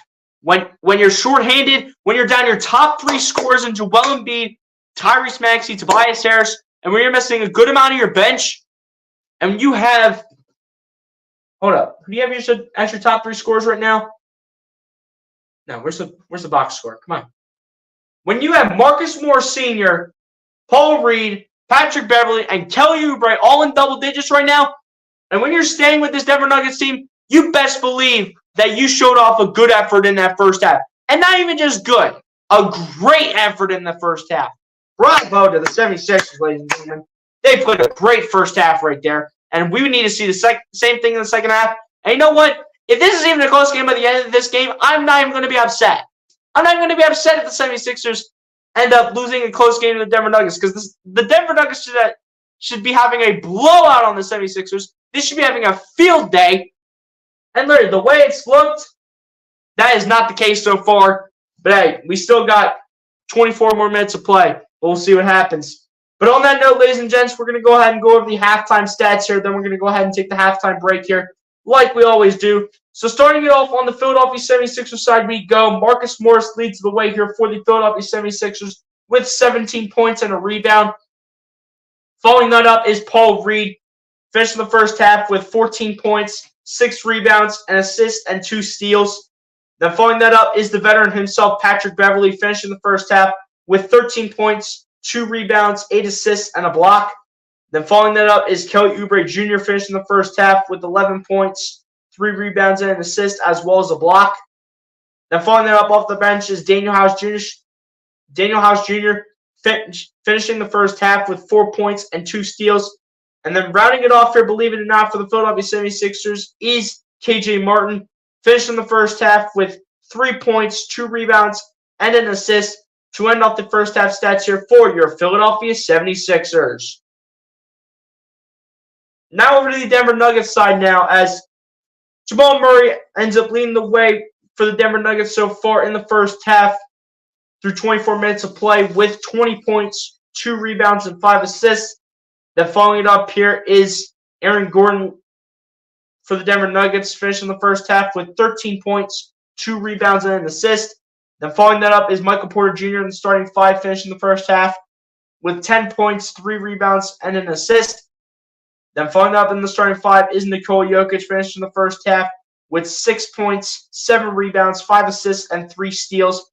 I'll give credit, though, to Nikola Jokic when it matters. He's been really good defensively. It's just that he has not been the scoring type self that we've been seeing all season from Nikola Jokic. And especially when he's not even matching up against Joel Embiid, for Nikola Jokic, that's absolutely unacceptable. Then continuing to go down the line here, Kentavious Caldwell-Pope, following that up for the final member of the starting 5 here for the Denver Nuggets, finishing the first half with 6 points straight up in the starting 5. Then off the bench, you have Reggie Jackson leading the bench here for the Denver Nuggets with 3 points and a rebound. Then following that up, you have DeAndre Jordan finishing the first half with 2 points, 3 rebounds, and a block. Then following that up, you have Christian Brown finishing the first half with 2 points and 2 assists. And then rounding it off here for the Denver Nuggets is Peyton Watson, finishing the first half with 2 points straight up off the bench to end off the first half stats here for the Denver Nuggets. Now over to the team stats now, as the Philadelphia 76ers are shooting the ball very well, shooting the ball 66.7% from the field to the Denver Nuggets 52.4%. The Denver Nuggets are shooting the ball 42.9% from three-point range to the Philadelphia 76ers 37.5%. The Philadelphia 76ers are shooting the ball 77.8% from the charity stripe to the Denver Nuggets 61.1%. The Denver Nuggets are currently just barely out rebounding the 76ers overall, 18-17. And same on the offensive side of the ball, but it's a blowout here so far on the offensive side of things, with Denver having the advantage over the 76ers 7-2. In terms of assists, goes in the 76ers' favor, 15-14 over the Nuggets. In terms of steals, goes in the 76ers' favor, 4-3 over the Denver Nuggets. In terms of blocks, goes in the 76ers' favor, 2-1 over Denver. In terms of the turnover battle, the Denver Nuggets currently have the advantage in total turnovers right now. In terms of the turnover battle, 7-5. In terms of points in the paint, goes in the 76ers' favor so far, 34-22. And a total of 21 personal fouls called, 13 on the Philadelphia 76ers, and 8 personal fouls called on the Denver Nuggets. And ladies and gents, on that note, that is how the first half stats come to a close in this one. And before we get to the halftime break here, ladies and gentlemen, where we will be playing the music, apparently it did come out from Adrian Wojnarowski that apparently in the game between the Miami Heat and the New York Knicks. It looks like Julius Randle went ahead and suffered a dislocated right shoulder. So, prayers up for Julius Randle in the chat. Let me get the prayer hands in the chat for Julius Randle. It says below, underneath as a caption, that the x-rays did not show much damage, and the MRI will come later tonight. So it looks like we'll be getting further details later tonight, or the media will get further details later tonight on what is going to be the result here with Julius Randle and what his time frame is going to be for how long he is out for, depending on how serious the injury is. But on that note, ladies and gents, we're going to go ahead and take the halftime break here like we always do. Every single one of you guys should know how this works here. Ladies and gentlemen, go get a snack, go get a drink, go to the bathroom, do whatever you guys need to do in order to get ready for the second half of this game between the Philadelphia 76ers and the Denver Nuggets. And ladies and gents, on that note, I will see you all back here for the second half.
All right, guys, I am officially back, ready to go here for the second half. As the second half looks like it's just about set to get underway here.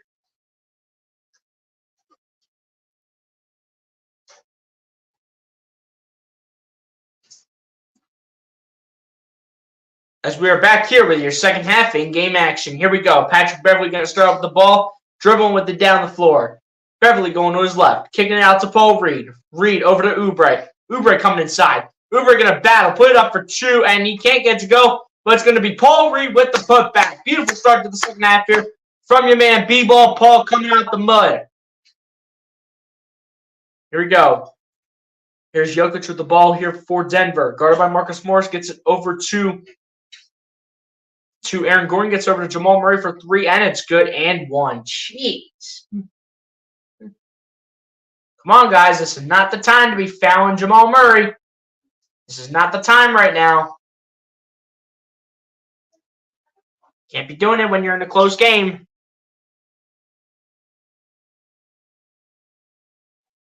Can't do it when you're in a close game, guys. Y'all got to realize that.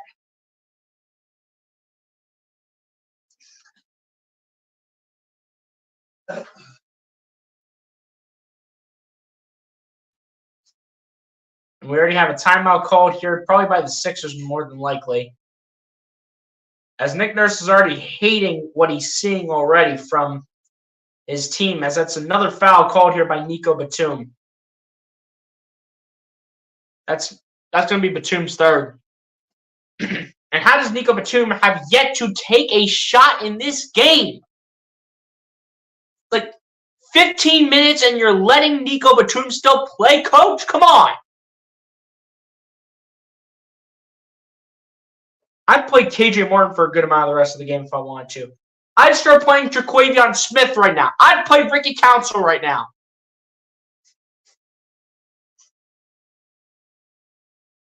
That's just me. That's just what I would do.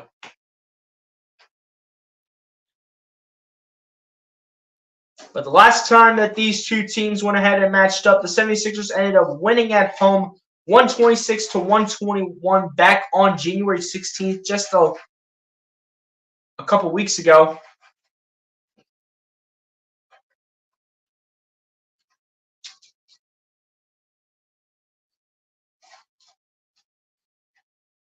But yet again, that was when the 76ers had Tobias Harris, Joel Embiid, and Tyrese Maxey.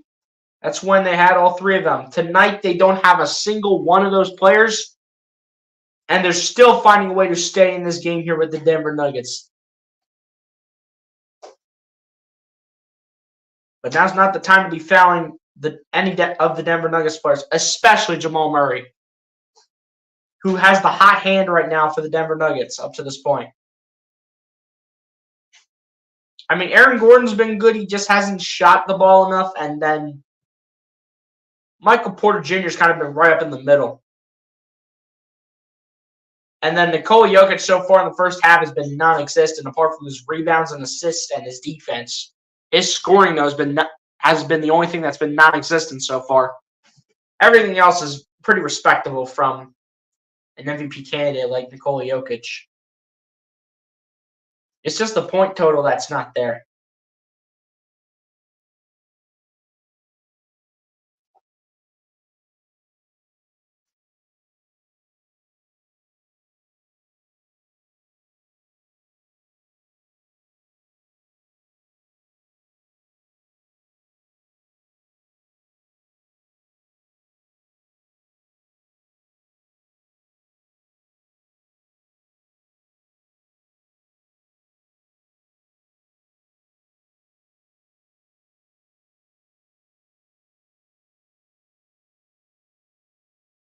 So wait, apparently the 76ers actually tried to challenge this.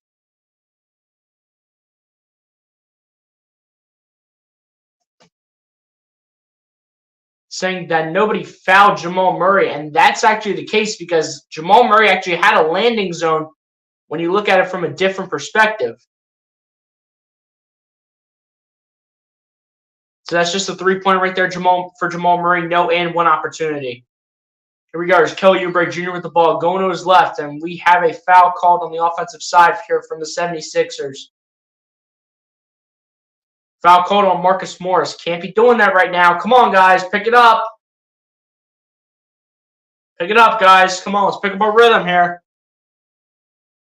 Here we go. There's Jamal Murray again. Gets it over to Kentavious Caldwell-Pope. Caldwell-Pope looking for his options. Finds Nikola Jokic. Jokic guarded by Marcus Morris. Jokic gets it over to Caldwell-Pope. Over to Aaron Gordon shooting the three ball, and it's cash money. Come on, guys. Let's go here. Here we go. Here's Patrick Beverley with the ball. Going to drive. Beverley going to kick it out to Paul Reed. Reed with the jump shot for two, and it's good. There we go, B-ball, Paul. There we go. All right. Come on. Let's go. Paul Reed with 18 points in this game. Good game so far here from B-ball Paul. Mike Porter Jr. going to drive and put up the finger roll layup in for two. 6-point game again, 72-66. Patrick Beverley with the ball here for the Sixers. Beverley going to kick it out over towards Oubre. Oubre at the top of the key. Oubre, a three-point shot. Can't get it to go, and it's rebounded by Michael Porter Jr. Here come the Denver Nuggets now. As Porter gets it over to Caldwell-Pope, over to Jokic. Back over to Aaron Gordon. Can't get it to fall, and it's rebounded by Batum. Over to Marcus Morris, who gets over to Oubre. Oubre in the lane with the two-handed jam for two. And it goes through from Kelly. Let's go. 4-point game, baby. Come on. As Jokic gets it over to Aaron Gordon. Aaron Gordon going to his right. Aaron Gordon going to drive inside. And looks like Kelly Oubre is going to be called for the foul. But it's just going to be a foul on the floor because Aaron Gordon never went ahead and took a shot attempt.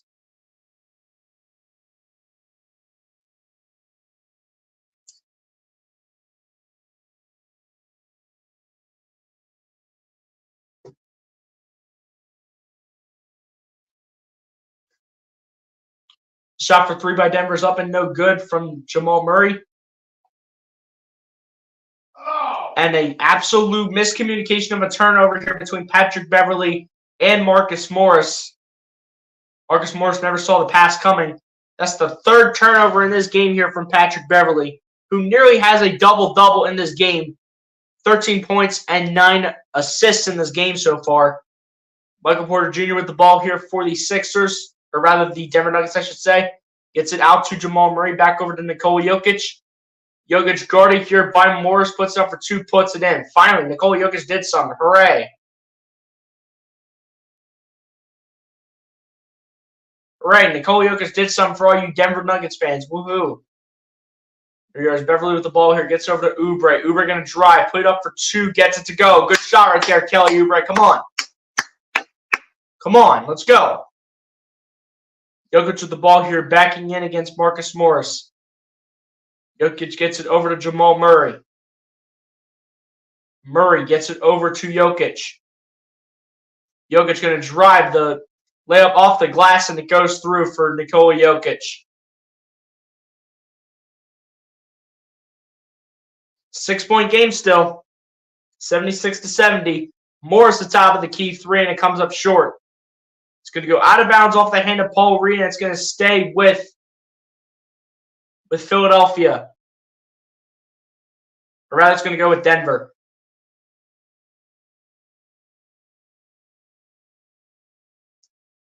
Here we go. Here's Murray with the ball here, gets over to Jokic. Jokic gets over to Caldwell-Pope. Caldwell-Pope gets it over to Jokic. Jokic back over to Caldwell-Pope, gets over to Murray. Murray going to drive.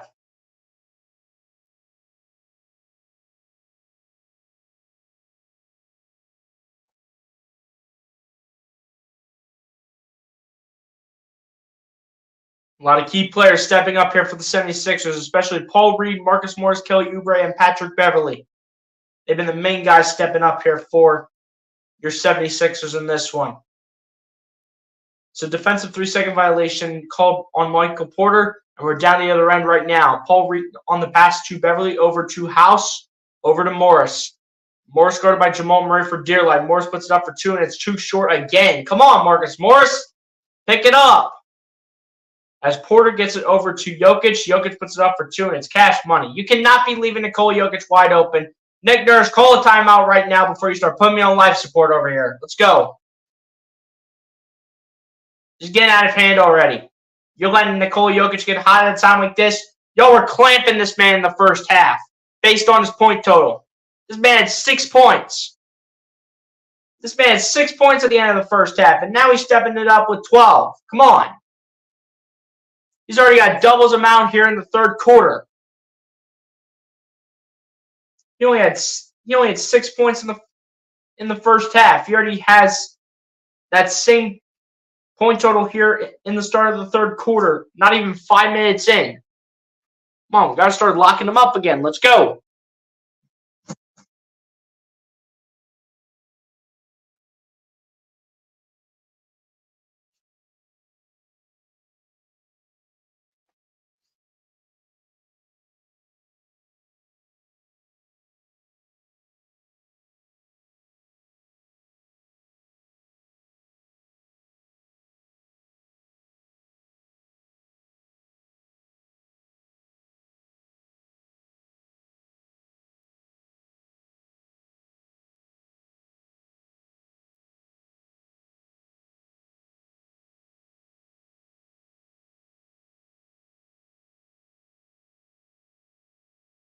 Yeah, guys, the Sixers need to really pick up their game here. Only 3 of 10 from 3. Got to pick it up from that spot.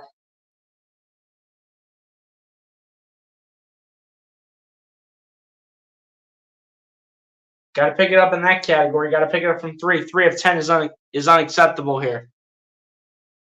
Don't care if you got Tyrese Maxey, Tobias Harris, or not. Even Joel Embiid at times can pull up a couple threes. I don't care. Where's the three-point shooting at? Come on. The only ones with threes on the board right now are Marcus Morris, Patrick Beverley, and Kelly Oubre. Everybody else got to step up. And again, why doesn't Nico Batum have a single shot attempt here through almost 30 minutes of play? Well, for him, it's only 18. Don't tell me this game is being scripted for Batum not having any shot attempts so far. Don't tell me this is scripted too. As we got Charles Adderley coming through, continuing to show support. My guy Charles, appreciate you for coming through, saying like, share, invite, subscribe for each person to experience this powerful stream broadcast. The OC Sports Talk channel, setting the standards with professional commentary, play-by-play and reaction. Hey, Charles, I appreciate it, my guy. Let's go. Crank it up. Let's go 76ers. You already know what it is, man. You already know. Let's go.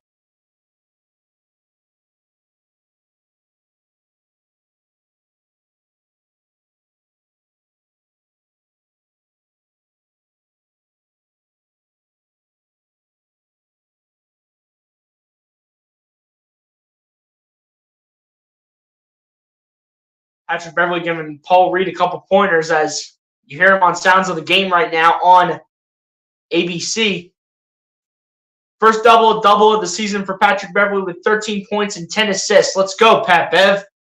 Come on, though. Let's worry about this game first. Come on.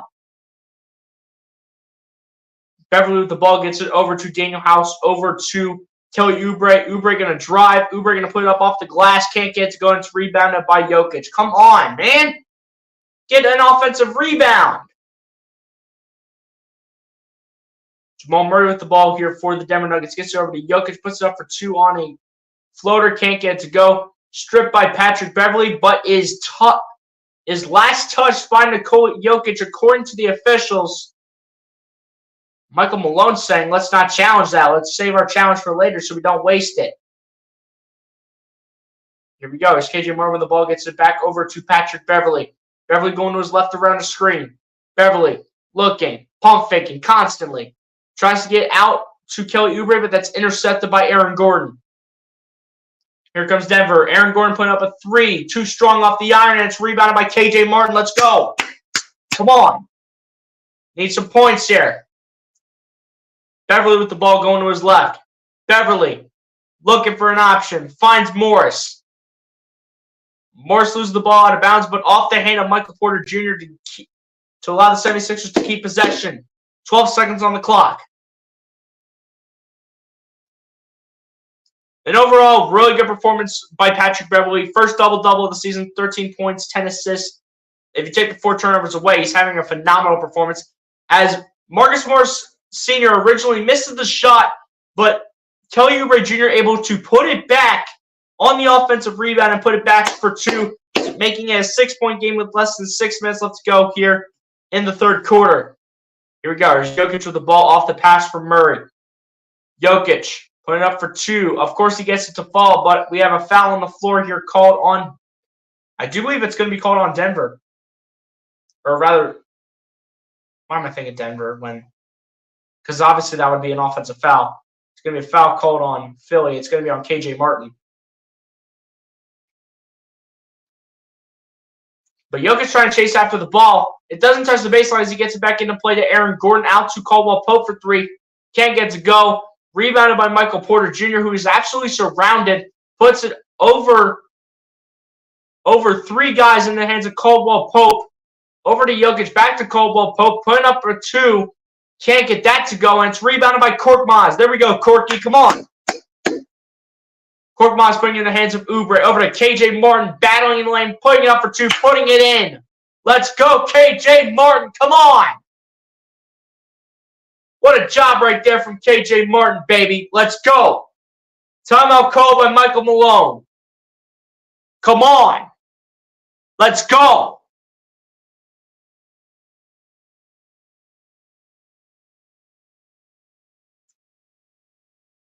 As MC says, come on, Sixers, let's do this and get the W. Absolutely, let's go. We got a 4-point game. This ain't over yet. Sixers still have a chance to pull off the unthinkable, the impossible, in Mile High. Whew.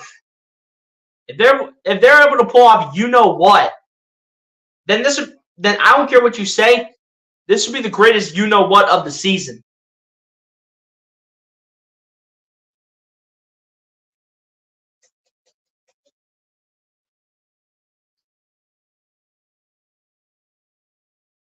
Four-point game. Let's go.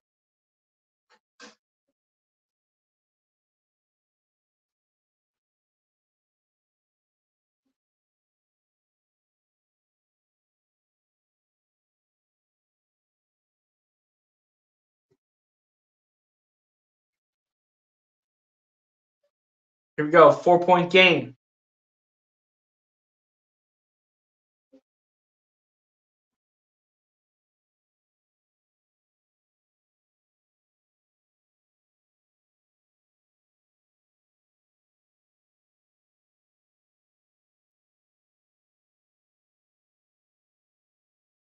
As we get back to the live game action here with 5:15 left to go in the third.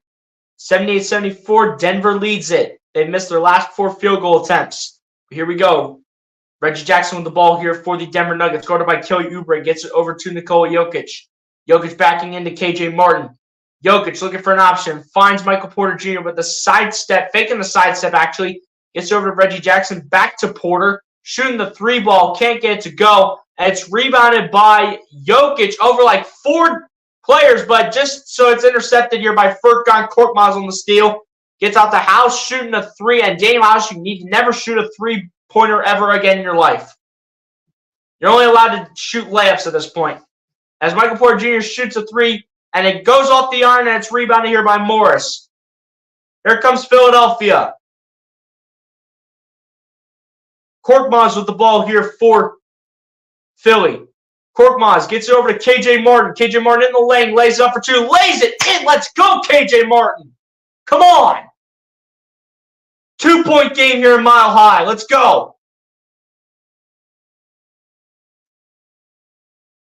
Aaron Gordon with the ball here gets it over to Jokic.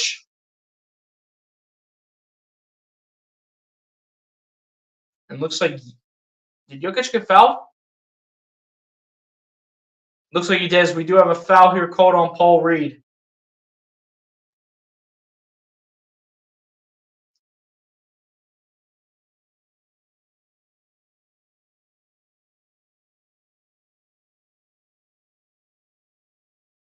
Or rather, it's just an inbound pass, I should say. I mean, I'm not sure what they blew the whistle for. So now the foul's called on Paul Reed. I thought that the original foul was on Paul Reed originally. Looks like before it was a personal foul called on KJ Martin. But now it's a personal foul called on Paul Reed. So, come on, Paul, you got to be careful. That's going to be Paul Reed's third. First one at the line is good for Nikola Jokic, making it a 3-point game here. Come on, Sixers. Got to keep up with this team. Let's go. They score more 3-pointers. They need to, but can they do it down their top 3 best players? Joel Embiid, Tobias Harris, Tyrese Maxey. Here we go. As Korkmaz with the ball gets over to Paul Reed. Back to Korkmaz. Korkmaz guarded by Christian Braun. Korkmaz faking the pass to Kelly Oubre. Looking for his options here. And the clock stops. You have Michael Malone going crazy on the sideline.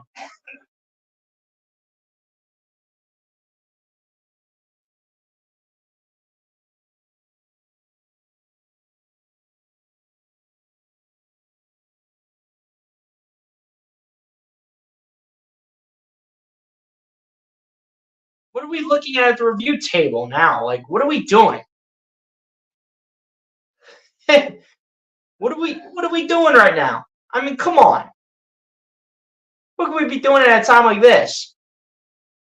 Did they just reset it to 3:48 left in the third quarter? Man, this is crazy. Oh man. These people can never figure it out. Here we go. Inbound passes in from Korkmaz to Reed. Looks like we do have a foul called here on Denver. I'm not sure on who specifically. Like, who they call the foul on?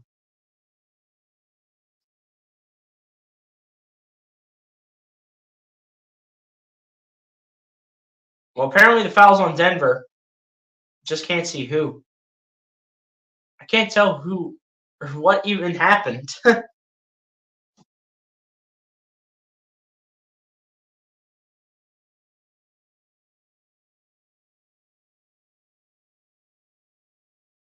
probably had to fix the shot clock real quick.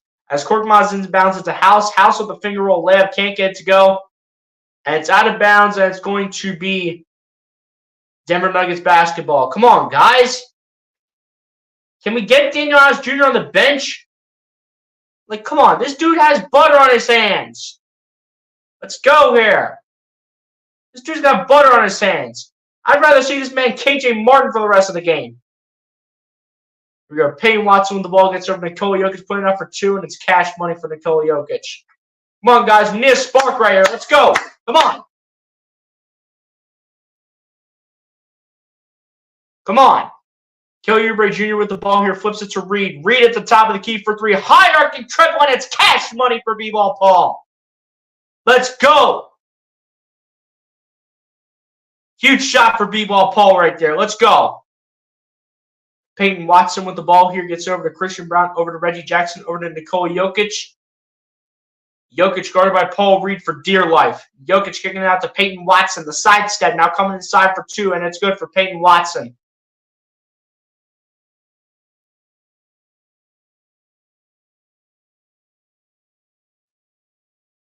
Here we go. Korkmaz with the ball. Firing a dart to Jaden Springer in the corner. Finds Paul Reed now.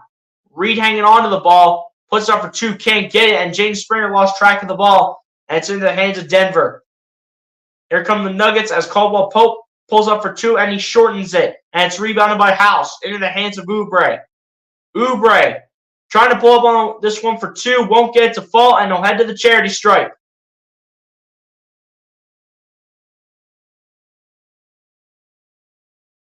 Foul's going to be called on Kentavious Caldwell Pope.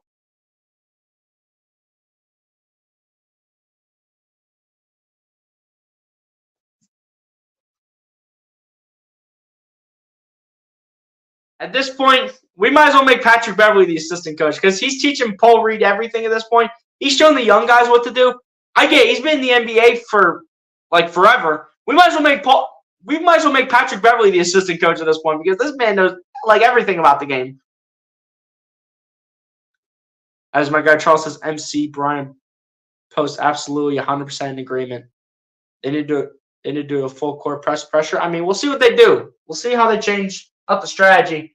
As it looks like Kelly Oubre Jr. makes both free throws at the line. Here we go. Here's Jokic with the ball here, guarded by Paul Reed. Jokic backing in for dear life. Jokic looking for options with behind-the-back pass. For the moment, it was going to be taken away by Korkmaz, but back in the hands of Reggie Jackson. Jackson kicks it out to Jamal Murray. Murray going to spin. Murray, the pump fake. Pulling up a three ball, and it's airballed, and that's going to skedaddle, and that's going to be 76ers basketball. Let's go. Come on. We got a 3-point game, guys. Let's go. It was going to be a shot clock violation anyway, so Jamal Murray just had to release the shot. Here we go. Here's Furkan Korkmaz with the ball. Flips over to KG Morton, over to Jaden Springer. Springer going to his right. Springer dancing for dear life. Springer going to kick it out to Korkmaz. Korkmaz going by Christian Brown. Korkmaz looking, dancing, the sidestep. Korkmaz, the pump fake specialist, put up a three, and that's a bullseye for Furkan Korkmaz. The Turkish delight is here to stay. And we got a tie game at 84 points apiece. Jamal Murray on the pass to Jokic. Jokic dancing for dear life. Why is Korkmaz guarding him? I have no idea. As he passes it to Christian Brown, back to Jokic. Jokic pointed up for two. Won't get it to go, but Jokic will head to the charity stripe to shoot 2 free throws. Foul's going to be called on Paul Reed. I think it's going to be number 4. Come on, coach. Get Paul Reed on the bench. That's 4 on Paul Reed. Let's go. Come on.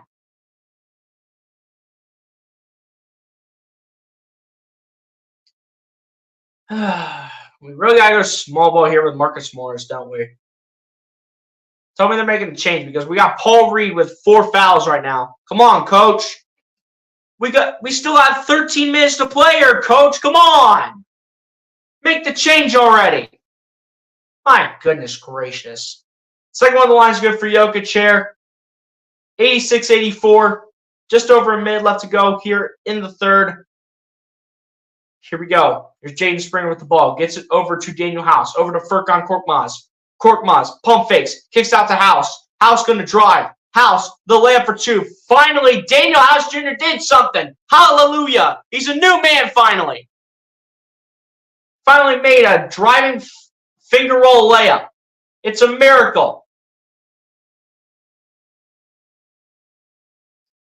Here we go. Here's Jokic with the ball. Flips it up to Jamal Murray. Puts it up. But the basket is not going to count. They're going to call it on the floor. Where did he get fouled at? Oh, yeah, you got Daniel House Jr. grabbing this dude for dear life. Yep, that's a foul on the floor. You have him grabbing onto Jamal Murray for dear life. I mean, come on, man.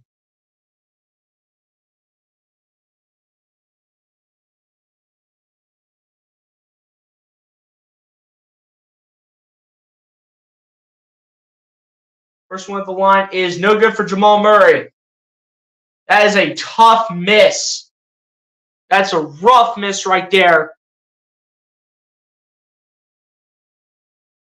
From probably Denver's best player today. Second one at the line is also no good from Jamal Murray. This game just got interesting, ladies and gentlemen. As we close out the third quarter here, Jaden Springer with the ball. Gets it over to Daniel House, over to the Turkish delight, Furkan Korkmaz. Korkmaz dribbling for dear life. Pulls up a 3. Swirls around the iron and misses, but it's rebounded by House. House going to drive, lose the ball, but Reed picks it up off the glass, and then his b-ball puck coming out the mud. Let's go, Paul Reed.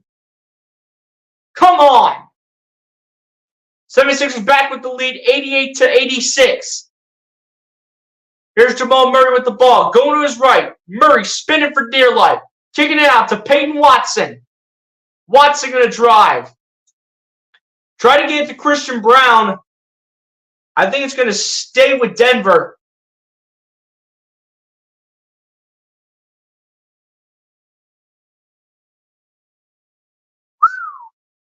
What a game, ladies and gentlemen. What a game we got here. This is going to be fun going into the fourth quarter. Here we go. Inbound pass from Jamal Murray to Nikola Jokic for three. No good. And the 76ers end up the third quarter on a very high note.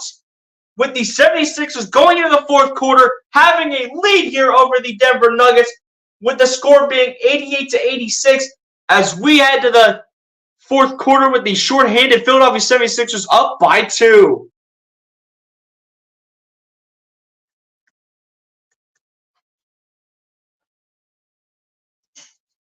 Not about how you start, though, ladies and gents. It's about how you finish this game.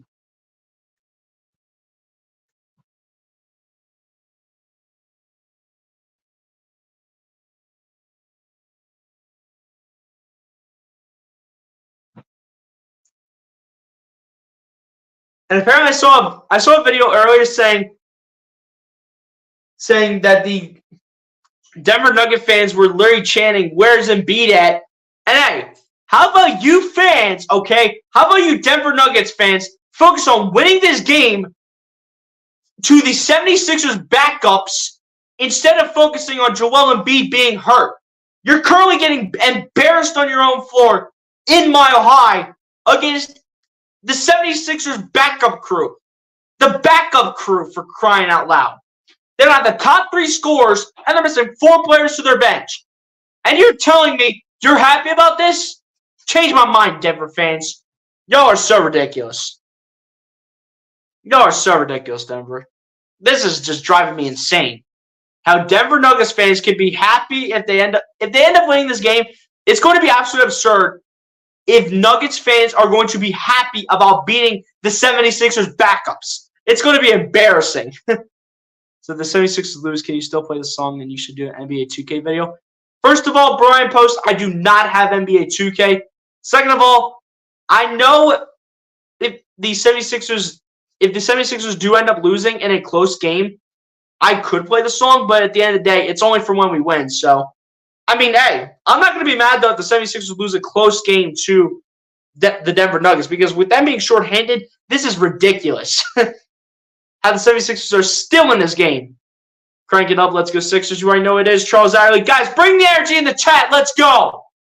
Bring the energy up in the chat. Come on. Stay focused, rooted, and grounded, unmovable 76ers. You already know what it is. Let's go. It's not about how you start. It's about how you finish, baby. Come on. The race is not given to the swiftest, but he who endures to the end. Hey, let's go, Charles. Guys, drop the energy in the chat. Let me know what's up in the chat. Let's go.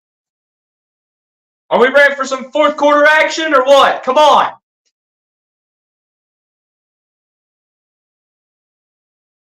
Come on, Sixers. Let's go, man. Come on. Paul Reed's still our leading scorer, for crying out loud.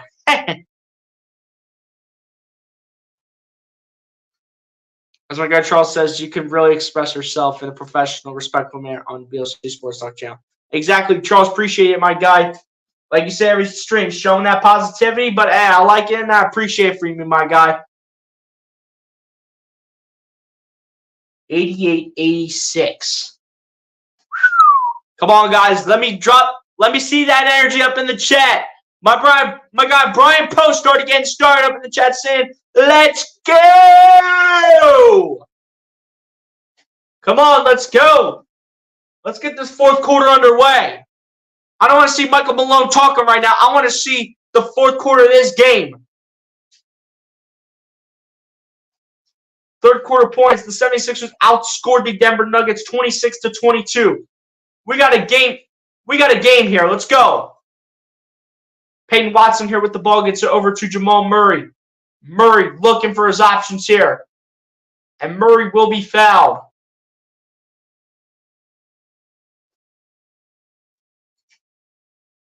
As my guy Charles says, turned up, turned up, turned up. You already know what it is, Charles. Let's go. Pump it up. Let's go. Come on. We got a close game here in Mile High. Let's go. It's Christian Brown inbounds. It's Peyton Watson over to Michael Porter Jr. for three, and it's cash money. Come on, Sixers. One play at a time. Let's go. One play at a time. One play at a time, Sixers. Keep yourselves composed. But Korkmaz with the ball here gets over to KJ Martin, over to Jaden Springer. Springer with the behind-the-back pass, and that's absolutely going nowhere. As Christian Braun picks it up, gets in the lane. It's going to be no good. Apparently, Springer never made contact with the ball, but it's rebounded by Denver. Paul Reed makes contact with it. Looks like we got a foul called here on Philly. And if this is going to be on Paul Reed, this is going to be his 5th. But they actually do call it on Jaden Springer. As my guy Brian Post saying, 76ers, let's go, Brian, come on.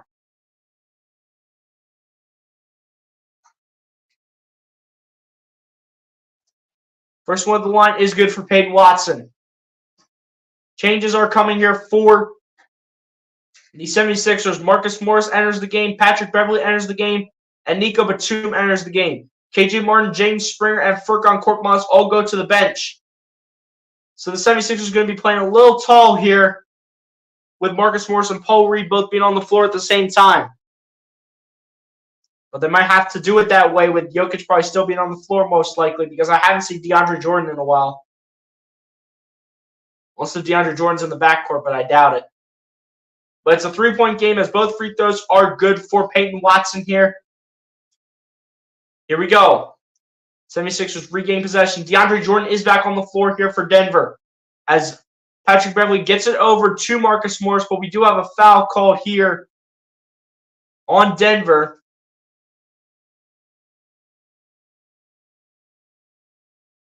Specifically, it is going to be a foul called on Christian Braun. But the inbound pass is in here from Beverley to Reed. Back over to Beverley. Beverley. Going to kick it out to the corner over to Batum. Batum kicking it out to Morris. Morris going to drive. Morris going to spin. Morris putting it up for 2. Can't get it to fall, and it's rebounded by Michael Porter. Here comes Philly. Or rather, here comes Denver. Jamal Murray with a dart to Michael Porter Jr. for 3. Too strong off the iron, and it's rebounded by Batum. Here we go.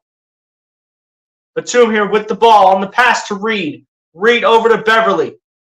Beverley going to drive, going to float up for 2, and he gets it to go. Let's go, Pat Bev. Come on. Show the toughness tonight, Pat Bev. Let's go. We got a 1-point game at Mile High, ladies and gentlemen. Let's go here. Patrick Beverley with 15 points in the starting 5, with 10 assists to go on top of that. Murray with the ball. Gets over to Peyton Watson. Watson gets it over to Michael Porter Jr. Back to Peyton Watson shooting the 3. And it hit. Goes off the iron, and it's going to be rebounded here by Philadelphia. And I think it's going to stay with the Sixers with the foul being called on DeAndre Jordan. So it's going to be 76ers ball regardless of what happened. So loose ball foul called on DeAndre Jordan results it being in favor of the 76ers possession. And DeAndre Jordan absolutely knocked Patrick Beverley out of the way. You don't knock the leader out of the way like that, DeAndre Jordan. I'm sorry. But Batum finally taking his first shot attempt of the game, and of course he missed it.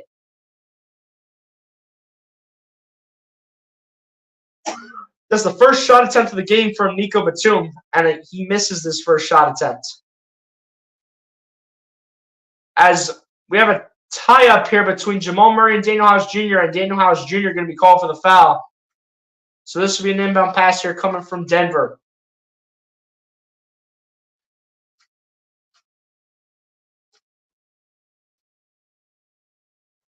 Inbound passes in to Murray. Murray looking for his options, putting it up for 2. Can't get to fall. It's rebounded by Jordan out to Michael Porter Jr. for 3. Can't get that to fall, and it's rebounded by Pat Bev.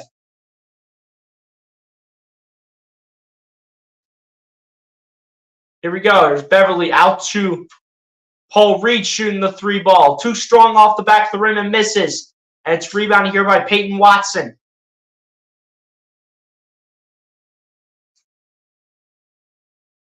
Watson with the ball, puts it up for Marcus Morris, and he banks it home off the glass.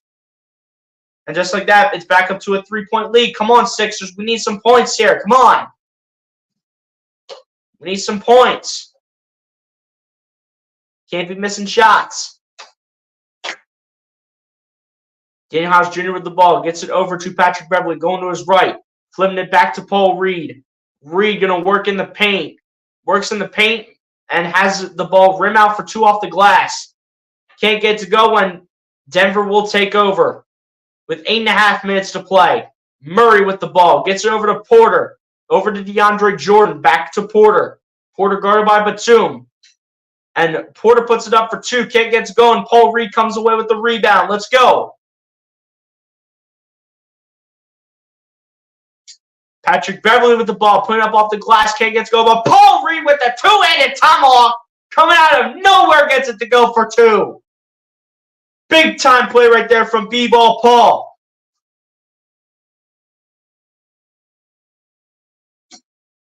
(93-92), 25 points, 9 boards for B-Ball Paul. Peyton Watson the 2 and responds with the 2-pointer of his own with the mid-range jump shot. Come on, Sixers. Can't be missing a lot of these shots, Sarah. Let's go.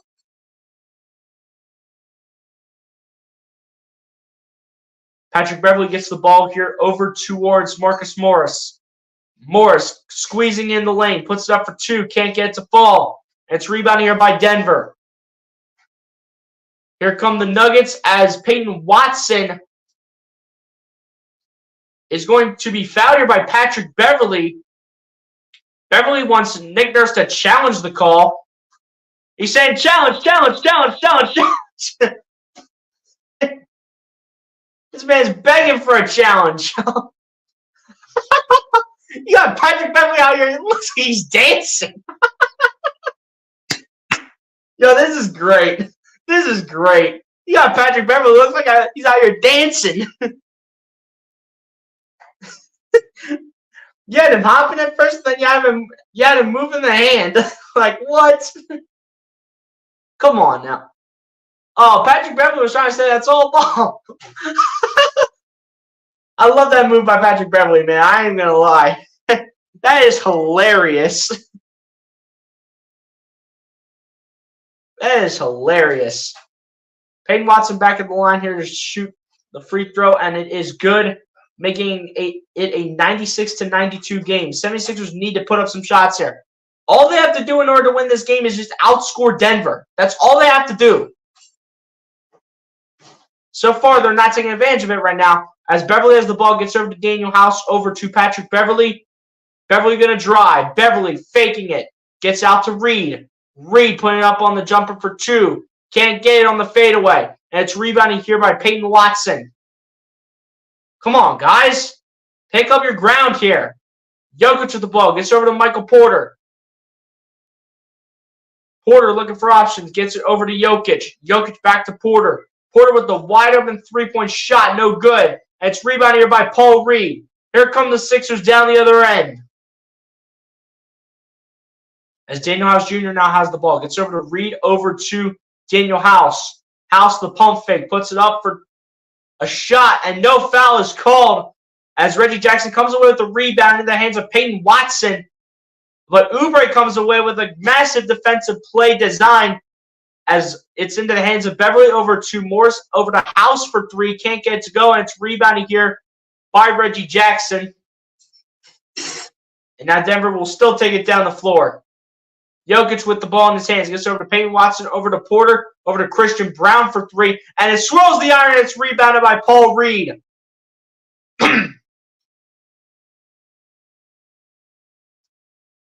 we have a timeout called here by Nick Nurse with 5:50 left to go in the fourth. Not liking what he's seeing so far from his team. Only scoring 4 points in the fourth quarter to the Denver Nuggets 10. Not good on the scoring aspect of things. They got to pick it up. Take this game up a notch to another level. Let's go.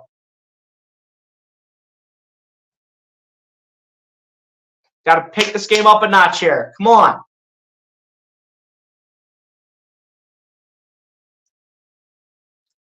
All we have to do here in the fourth quarter is outscore Denver. That's all we got to do in order to win this game. We just need to outscore Denver. That's it. It's not by a certain amount. We just need to outscore them here in the fourth quarter.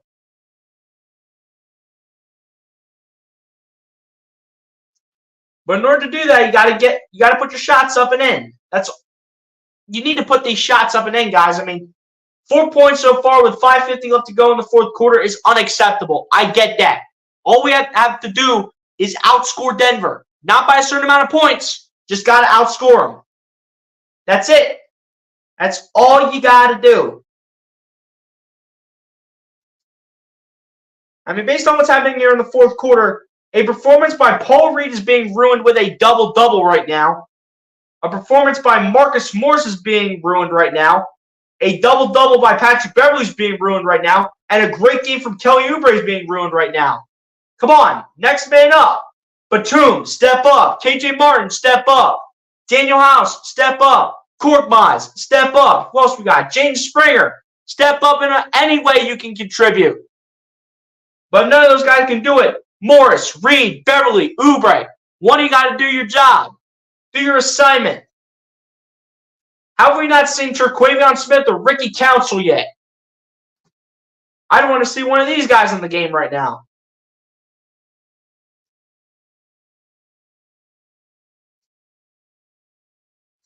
They're probably for garbage time, honestly. But come on, man. We've been going with a 9-man rotation here for crying out loud. We could at least add 2 more. And give this Denver Nuggets team some players they don't even really know about on the floor. They don't know about Ricky Council or Terquavion Smith. They know what's coming when you're bringing everybody else with them. They know what's coming out of Patrick Beverley. They know what's coming out of Paul Reed. They know what's coming out of Marcus Morris. They know what's coming out of Kelly Oubre. Change something up and start playing the young guys more. With Doc Rivers, these guys would never even have a chance to play. Unless if it's like 30 seconds left in the fourth quarter.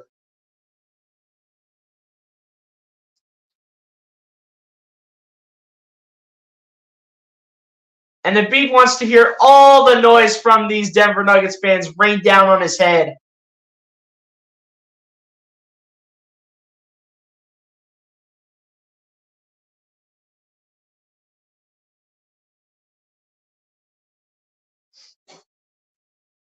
Here we go. Beverley with the ball here, setting up the offense here as game action is back on. Gets in the hands of Kelly Oubre. Oubre going to drive now. Oubre going to put it up for 2. With the shot up and in. And one coming here from Kelly Oubre Jr. Foul call here on Nikola Jokic. Kelly Oubre Jr. going to the line for 1 more. Can potentially make it a 1-point game. Let's go. Let's go. Come on. Ricky Council and Terquavion Smith have yet to see the floor. They're the only guys that have yet to see the floor for the 76ers. But the 3-point play is completed by Kelly Oubre Jr. as he makes the free throw. It is a 1-point game, 96-95. As Jokic has the ball, gets it over to Reggie Jackson. Reggie Jackson going to his left. Oubre playing great defense for the moment. Gets it over to Aaron Gordon, over towards Jokic, over to Caldwell Pope. Caldwell Pope going to drive, put it up for 2. Can't get to go as it comes up short. And Reed gets absolutely manhandled by Kentavious Caldwell Pope. And get this man Paul Reed up off the floor right now. Let's go. Get him off the ground right now. Let's go. That is an absolute foul called on Kentavious Caldwell Pope all day, every day of the week.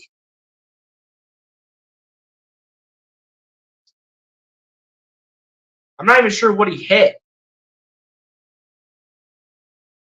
They're probably going to try to rule this for flagrant right here. Trying to check on Paul Reed, but looks like Paul Reed's going to be okay. I mean, he's a little slow here. They're going to probably try to upgrade this to a flagrant. But for the moment, it's just a personal foul, which I think, honestly, this should be a flagrant. Get this man flagrant 1. He hit him right in the face. That's number 1. Number 2, he just said, sit down, little boy. Get your ball on the floor. There's no way they're calling this a common foul. If this is just a common foul, I'm going to lose it. Patrick Beverley's even saying challenge, coach. There's no way this is just a common foul.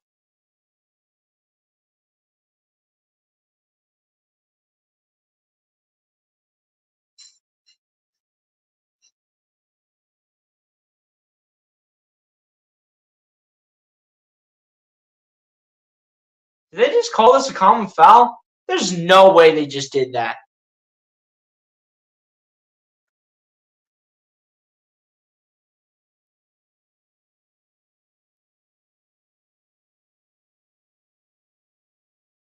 Did they really just call this a common foul?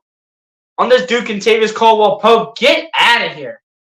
That is not a common foul, but okay. Whatever y'all want to believe. Oubre with the ball, loses it. Jokic picks it up. And it's in the hands of Caldwell Pope and in the hands of Reggie Jackson. Come on. Come on, boys. Defense. Reggie Jackson with the ball around the screen. Reggie Jackson looking for his options. Gets it over to Jokic. Jokic with the ball. Jokic looking. Patrick Beverley with the pressure. Everybody's swarming Jokic. And finally, we get a foul called here. I think it's going to be on Kelly Oubre, if I'm not mistaken.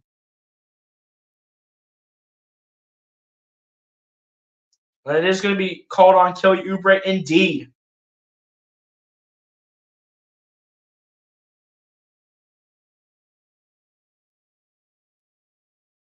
Jokic looking to be more efficient with his free throw shooting, and that does not continue as the ball bangs off the iron again. What is happening with Nikola Jokic's free throw shooting? Like, what is going on? This man is 6 for 8. Making 6 for 9. What is going on with Nikola Jokic? Here we go. It's Patrick Beverley with the ball. Beverley flips it over to Oubre. We got a foul called here on Denver.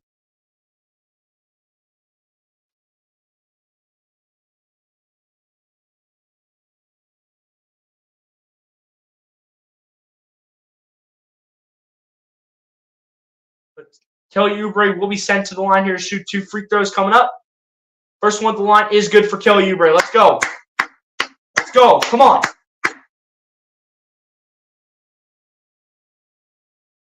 And the best that the Denver Nuggets can do is tie the series because the 76ers won the first game. 126-121 at home. Second one at the line is no good for Kelly Oubre. And now Denver will take over.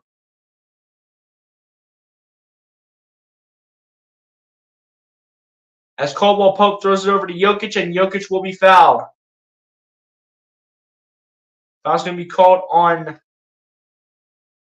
Looks like it's going to be on KJ Martin.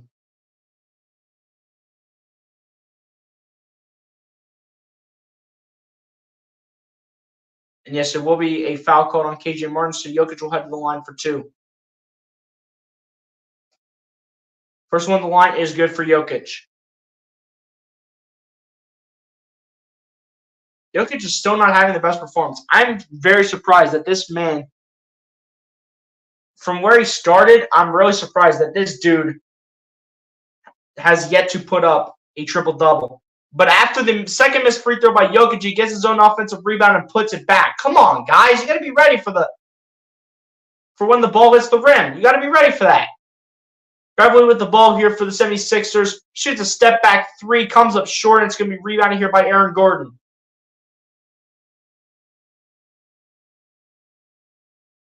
Aaron Gordon with the ball, looking for his options here. Going to drive, going to lay it up for 2 and lays it in. Off the glass. Come on, guys, let's go. Pick it up here. It's a 5-point game. Y'all can still win this, man. Let's go. What are y'all doing here?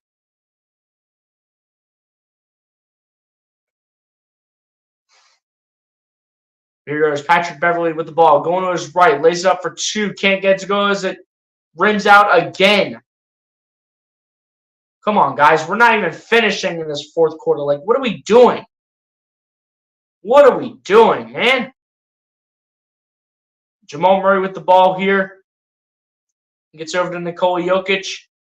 Jokic backing into Oubre. Finds a lane, puts it up for 2, puts it in. Come on, man. What are we doing right now? Another stupid finger roll layup by Nikola Jokic. Like, you got to be joking. Beverly with the ball here for the Sixers. Beverly going to drive, look for his options, kicking out to KJ Martin, shooting the three ball, and it's way off. Rebounded by Michael Porter Jr. in the hands of Jamal Murray. Murray bringing it down the floor. Guarded by Batum. Murray gets it over to Jokic. Jokic can't find an option.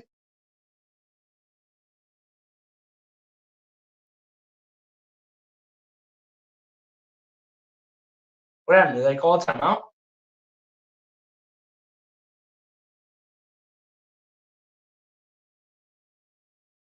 .228 left to go here in this one.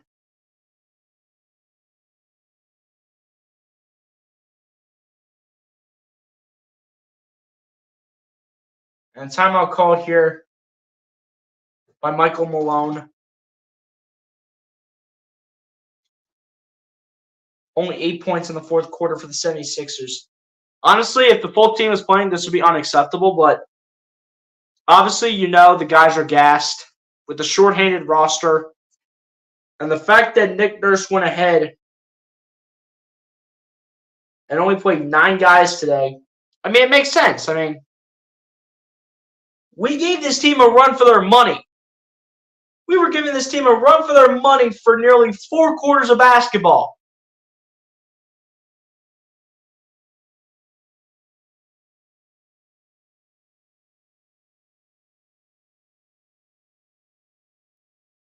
I can't be mad whatsoever.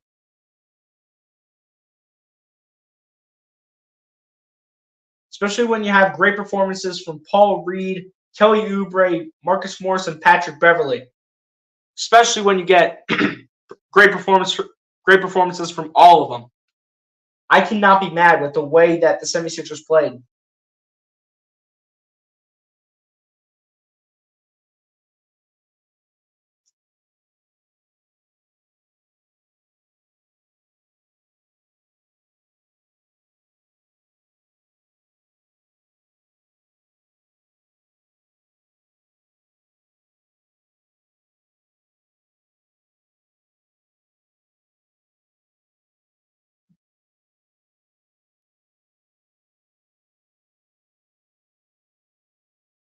You got Joel Embiid just messing around with the Nuggets fans. It's crazy. It is crazy.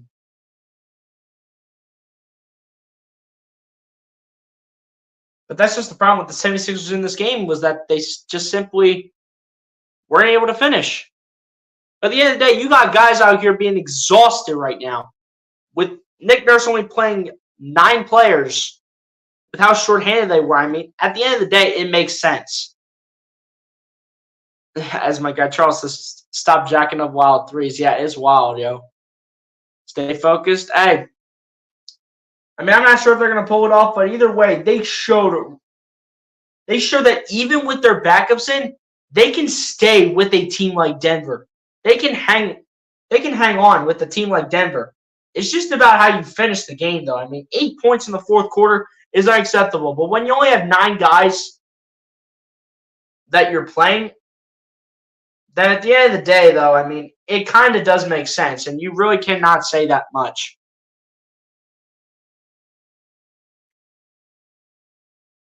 But for the way these guys played tonight, round of applause, yo. Apparently, we got a jump ball between Jokic and Oubre. Jokic wins the jump ball out to Michael Porter Jr. for 3, can't get it to go, and it's rebounded here by the 76ers. Here we go. There's Patrick Beverly with the ball. Beverly kicks it out to Marcus Morris. Morris gets it over to Kelly Oubre. Oubre out to Beverly. Beverly going to drive. Look, put it up for 2 on the hook shot, and it's good for Patrick Beverly.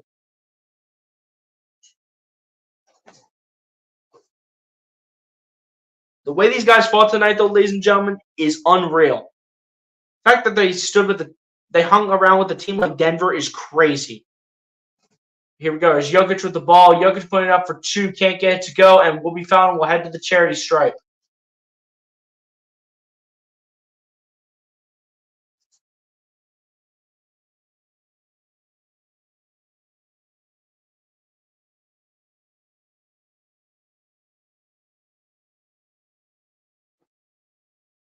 First one at the line is good for Nikola Jokic.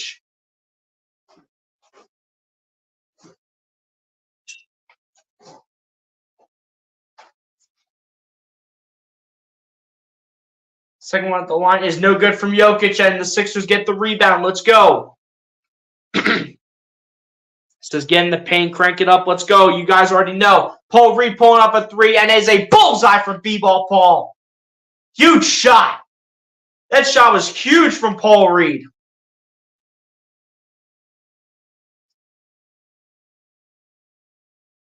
"28 points from B-ball Paul tonight. What a game from Paul Reed, man. What a game from Paul Reed. Jokic kicking it out to Caldwell Pope, out to Porter for three, and it's cash money. Why are the Denver Nuggets fans rising to their feet on beating the 76ers backups? Like, what are y'all doing? How delusional y'all are is crazy. Y'all are still rising. Look at y'all. Y'all are so ridiculous. Oubre with the ball, going to drive. Ends up dunking it, but we do have a... They call it in one?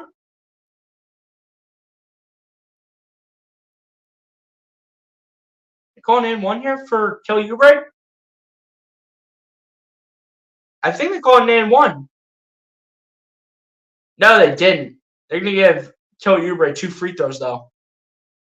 Got a foul here called on Jokic. First one at the line is good for Kelly Oubre.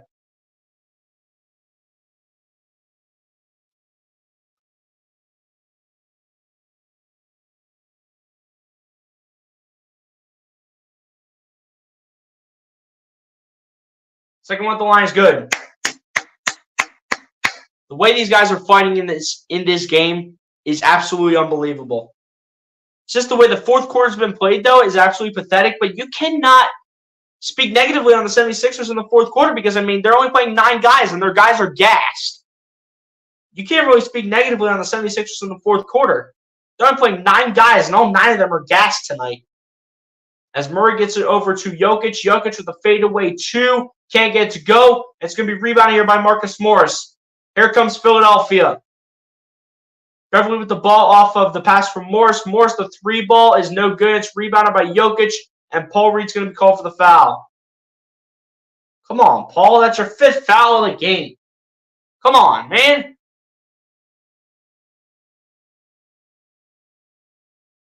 The Nuggets are really happy about being the 76ers backups.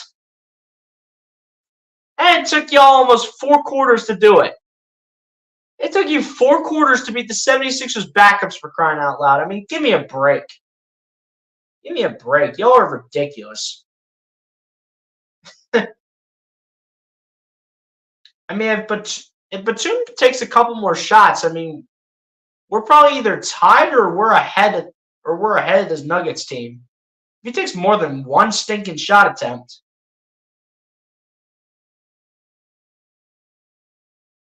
Second one at the line is good for Nikola Jokic.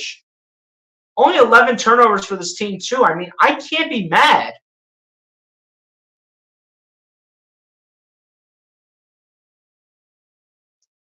There's no way I can be mad apart from the 3-point shooting. And the shooting from... And apart from the 3-point shooting and the effort put up by Nico Batum, I cannot be mad. Like, share, invite, subscribe to BLC Sports Talk channel. Hey, Charles, I appreciate it, my guy. Continuous energy from my guy, Charles Adderley. Salute to you, my guy, for being up in here. Sympathetic indeed. Hey, can you really blame the Sixers, though, for only playing 9 guys in this game? Can you really blame them, though? Because I can't. I never anticipated the 76ers to come out here and win this game against a nearly fully healthy Denver Nuggets team. What I wanted was a respectable effort from this team. And you know what? At the end of the day, apart from the turnover battle and the effort by Nico Batum, I'm happy with what they provided. I'm really happy with what they were able to do. I'm really happy with the team tonight. Hey, Brian, appreciate you for coming through, my guy. Absolutely. Appreciate you for coming through. Appreciate you for sticking around. I really cannot be mad at how the team performed tonight. I mean, I can't be mad. I mean, when you're playing 9 guys, your guys are going to be exhausted, obviously. Paul Reed with the ball here, faking the step back. It's over to Morris. Morris going to his right, lobs up for Paul Reed with the reverse layup, and it is good for B-ball Paul. Here we go. Marcus Morris with the ball. Gets it over to Kentavious Caldwell-Pope. Caldwell-Pope going to be fouled by Batum.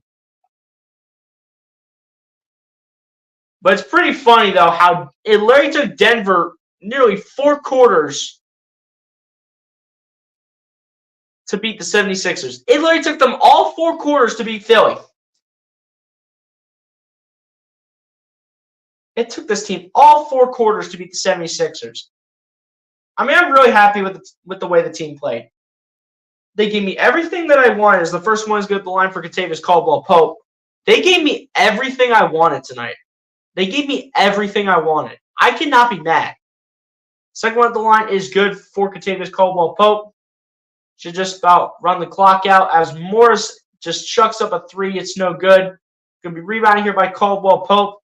And the Denver Nuggets just barely are going to squeak out the W here against the Philadelphia 76ers by a final score of 111-105.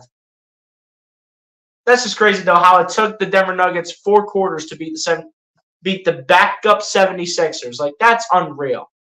That is unreal. Oh, man. But, hey, this 76ers team, the way they played, they gave me everything I wanted to see. With a short-handed team today, they gave me all the effort that they were supposed to give me. You know, they just play with energy. If it's not for Nico Batum only having 1 shot attempt, and if the 76ers don't improve on the 3-point shot, and, you know, if they clean up the turnovers just a little bit more, they win the game. But at the end of the day, though, I can't be mad. Because you're playing 9 guys on the floor, and you're telling me they're not going to be exhausted? Get out of here.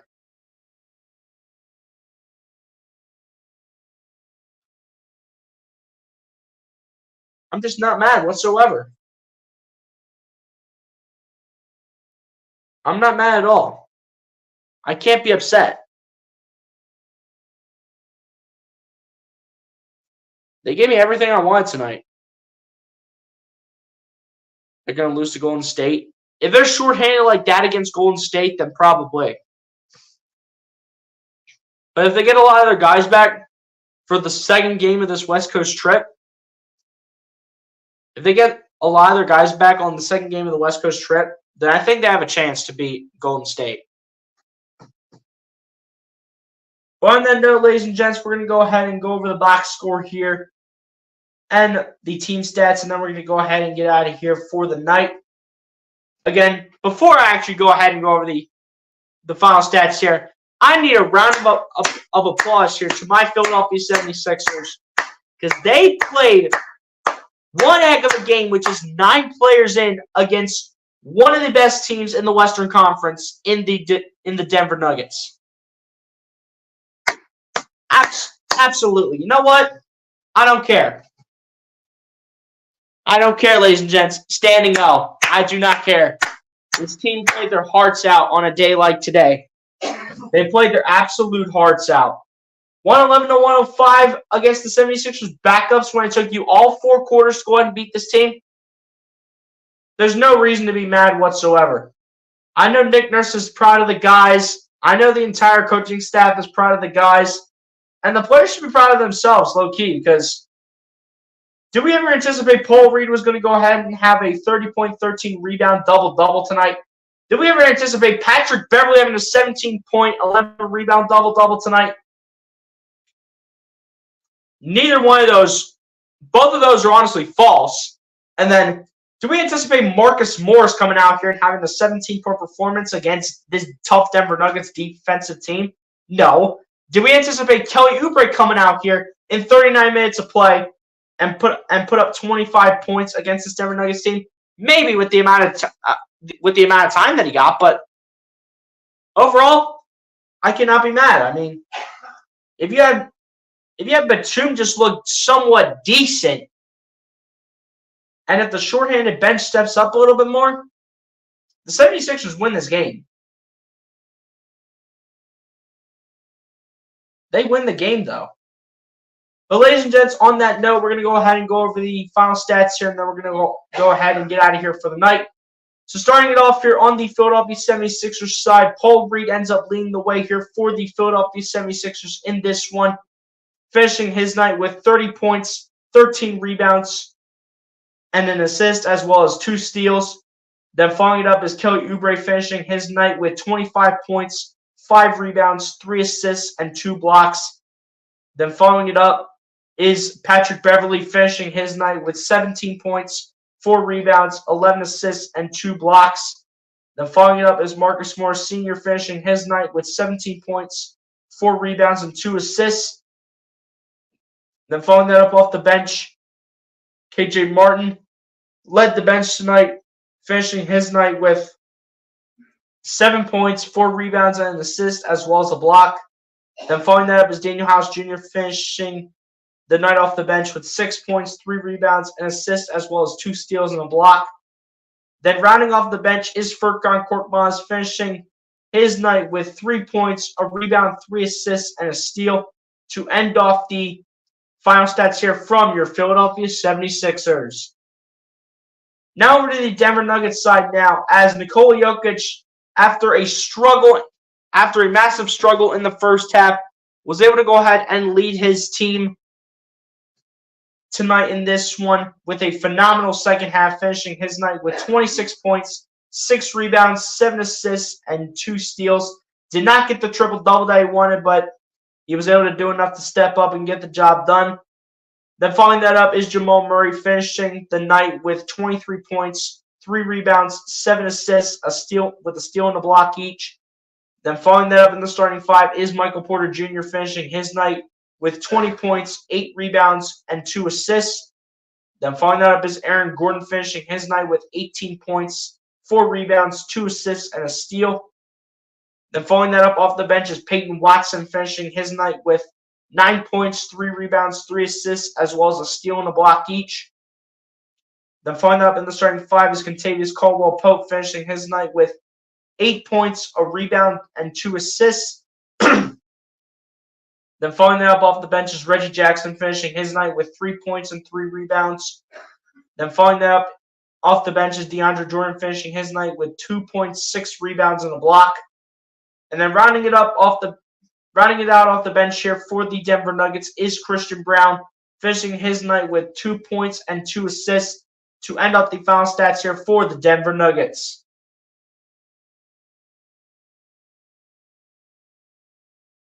Now over to the team stats now, as the Philadelphia 76ers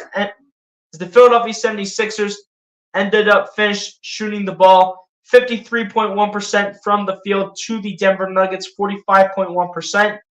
The Denver Nuggets ended up shooting the ball 35.1% from three-point range to the Philadelphia 76ers 28.6%. The Philadelphia 76ers finished shooting the ball 81.3% from the free throw line to the Denver Nuggets 63.2%. The Denver Nuggets ended up out-rebounding the 76ers overall in this one 44-39, and same on the offensive side of the ball 13-6. In terms of assists, though, the 76ers out-assisted the Denver Nuggets in this one just barely 26-25. Both teams each finished with 5 steals in this game. The 76ers had more blocks in this game than the Denver Nuggets did, 6-3. In terms of the turnover battle, the Denver Nuggets took advantage and won that category over the 76ers 11-8. In terms of points in the paint, the 76ers had the advantage in that category 60-38. And a total of 44 personal fouls called, 29 called on the Philadelphia 76ers, and just 15 fouls called on the Denver Nuggets.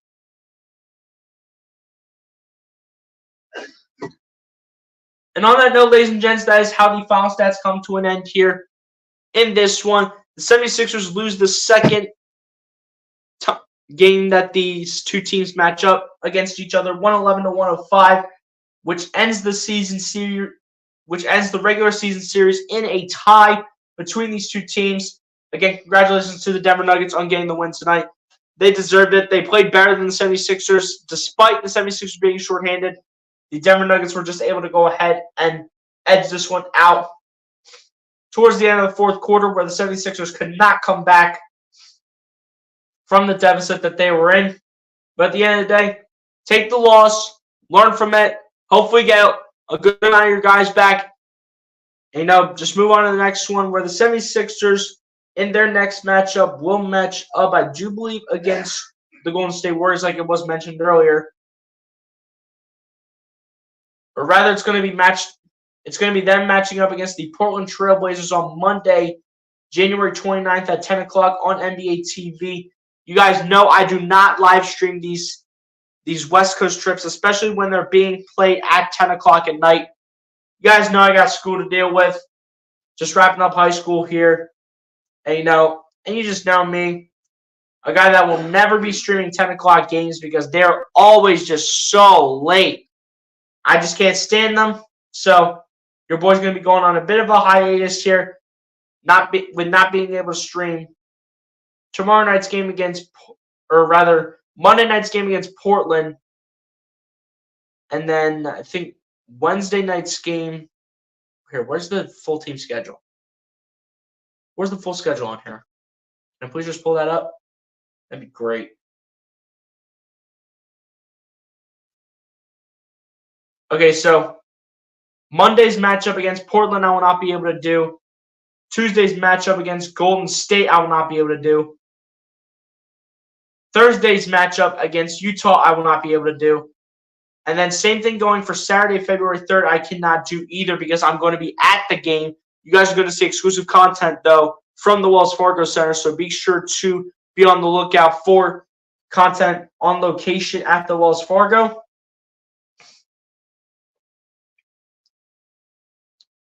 But then when it comes to the play-by-plays, ladies and gentlemen, your boy's going to get back to that on Monday, February 5th, where the 76ers will be back at home to take on the Dallas Mavericks at 7 o'clock on Monday, February 5th. And that should be on NBC Sports Philadelphia. So pretty much on that note, ladies and gents, that's pretty much going to go ahead and do it for me. But we do have a couple comments here before we go ahead and wrap this one up. My guy Brian Post saying that they did play their hearts out. Absolutely. You cannot discredit this team whatsoever. Despite them having 9 guys, they really played their butts off. They really played a phenomenal game, and you have to give them all the credit in the world for playing really competitively against a very good Denver Nuggets team that was nearly fully healthy. And it took Denver 4 quarters to beat the 76ers. You got to get, especially the shorthanded 76ers, so you have to give the 76ers a lot of credit for making it a very close competitive game against a really dangerous Denver Nuggets team. As my guy Charles coming up here saying that's a wrap. Thank you for your outstanding contribution on the BLSG Sports Talk channel. Good night from the Nassau Bahamas. Best regards, Charles Adderley. Hey, Charles, I appreciate you for coming through, my guy. Appreciate you for continued support like always. Until the next stream broadcast. Peace. Hey, take care, Charles. I appreciate you, my guy. Appreciate you for coming through.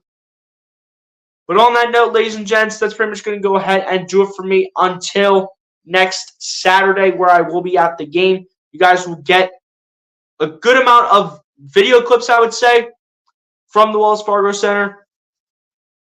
It'll all depend on the positioning we're at to how many I'll get and the timing and everything. It'll all depend on that when it's all said and done. But on that note, ladies and gents, that's pretty much going to go ahead and do it for me. Be sure to like and subscribe if you guys have not done so. And I'll talk to you guys in the next one. Peace, everybody. Have a good night, y'all. God bless and peace, everybody. Have a good weekend.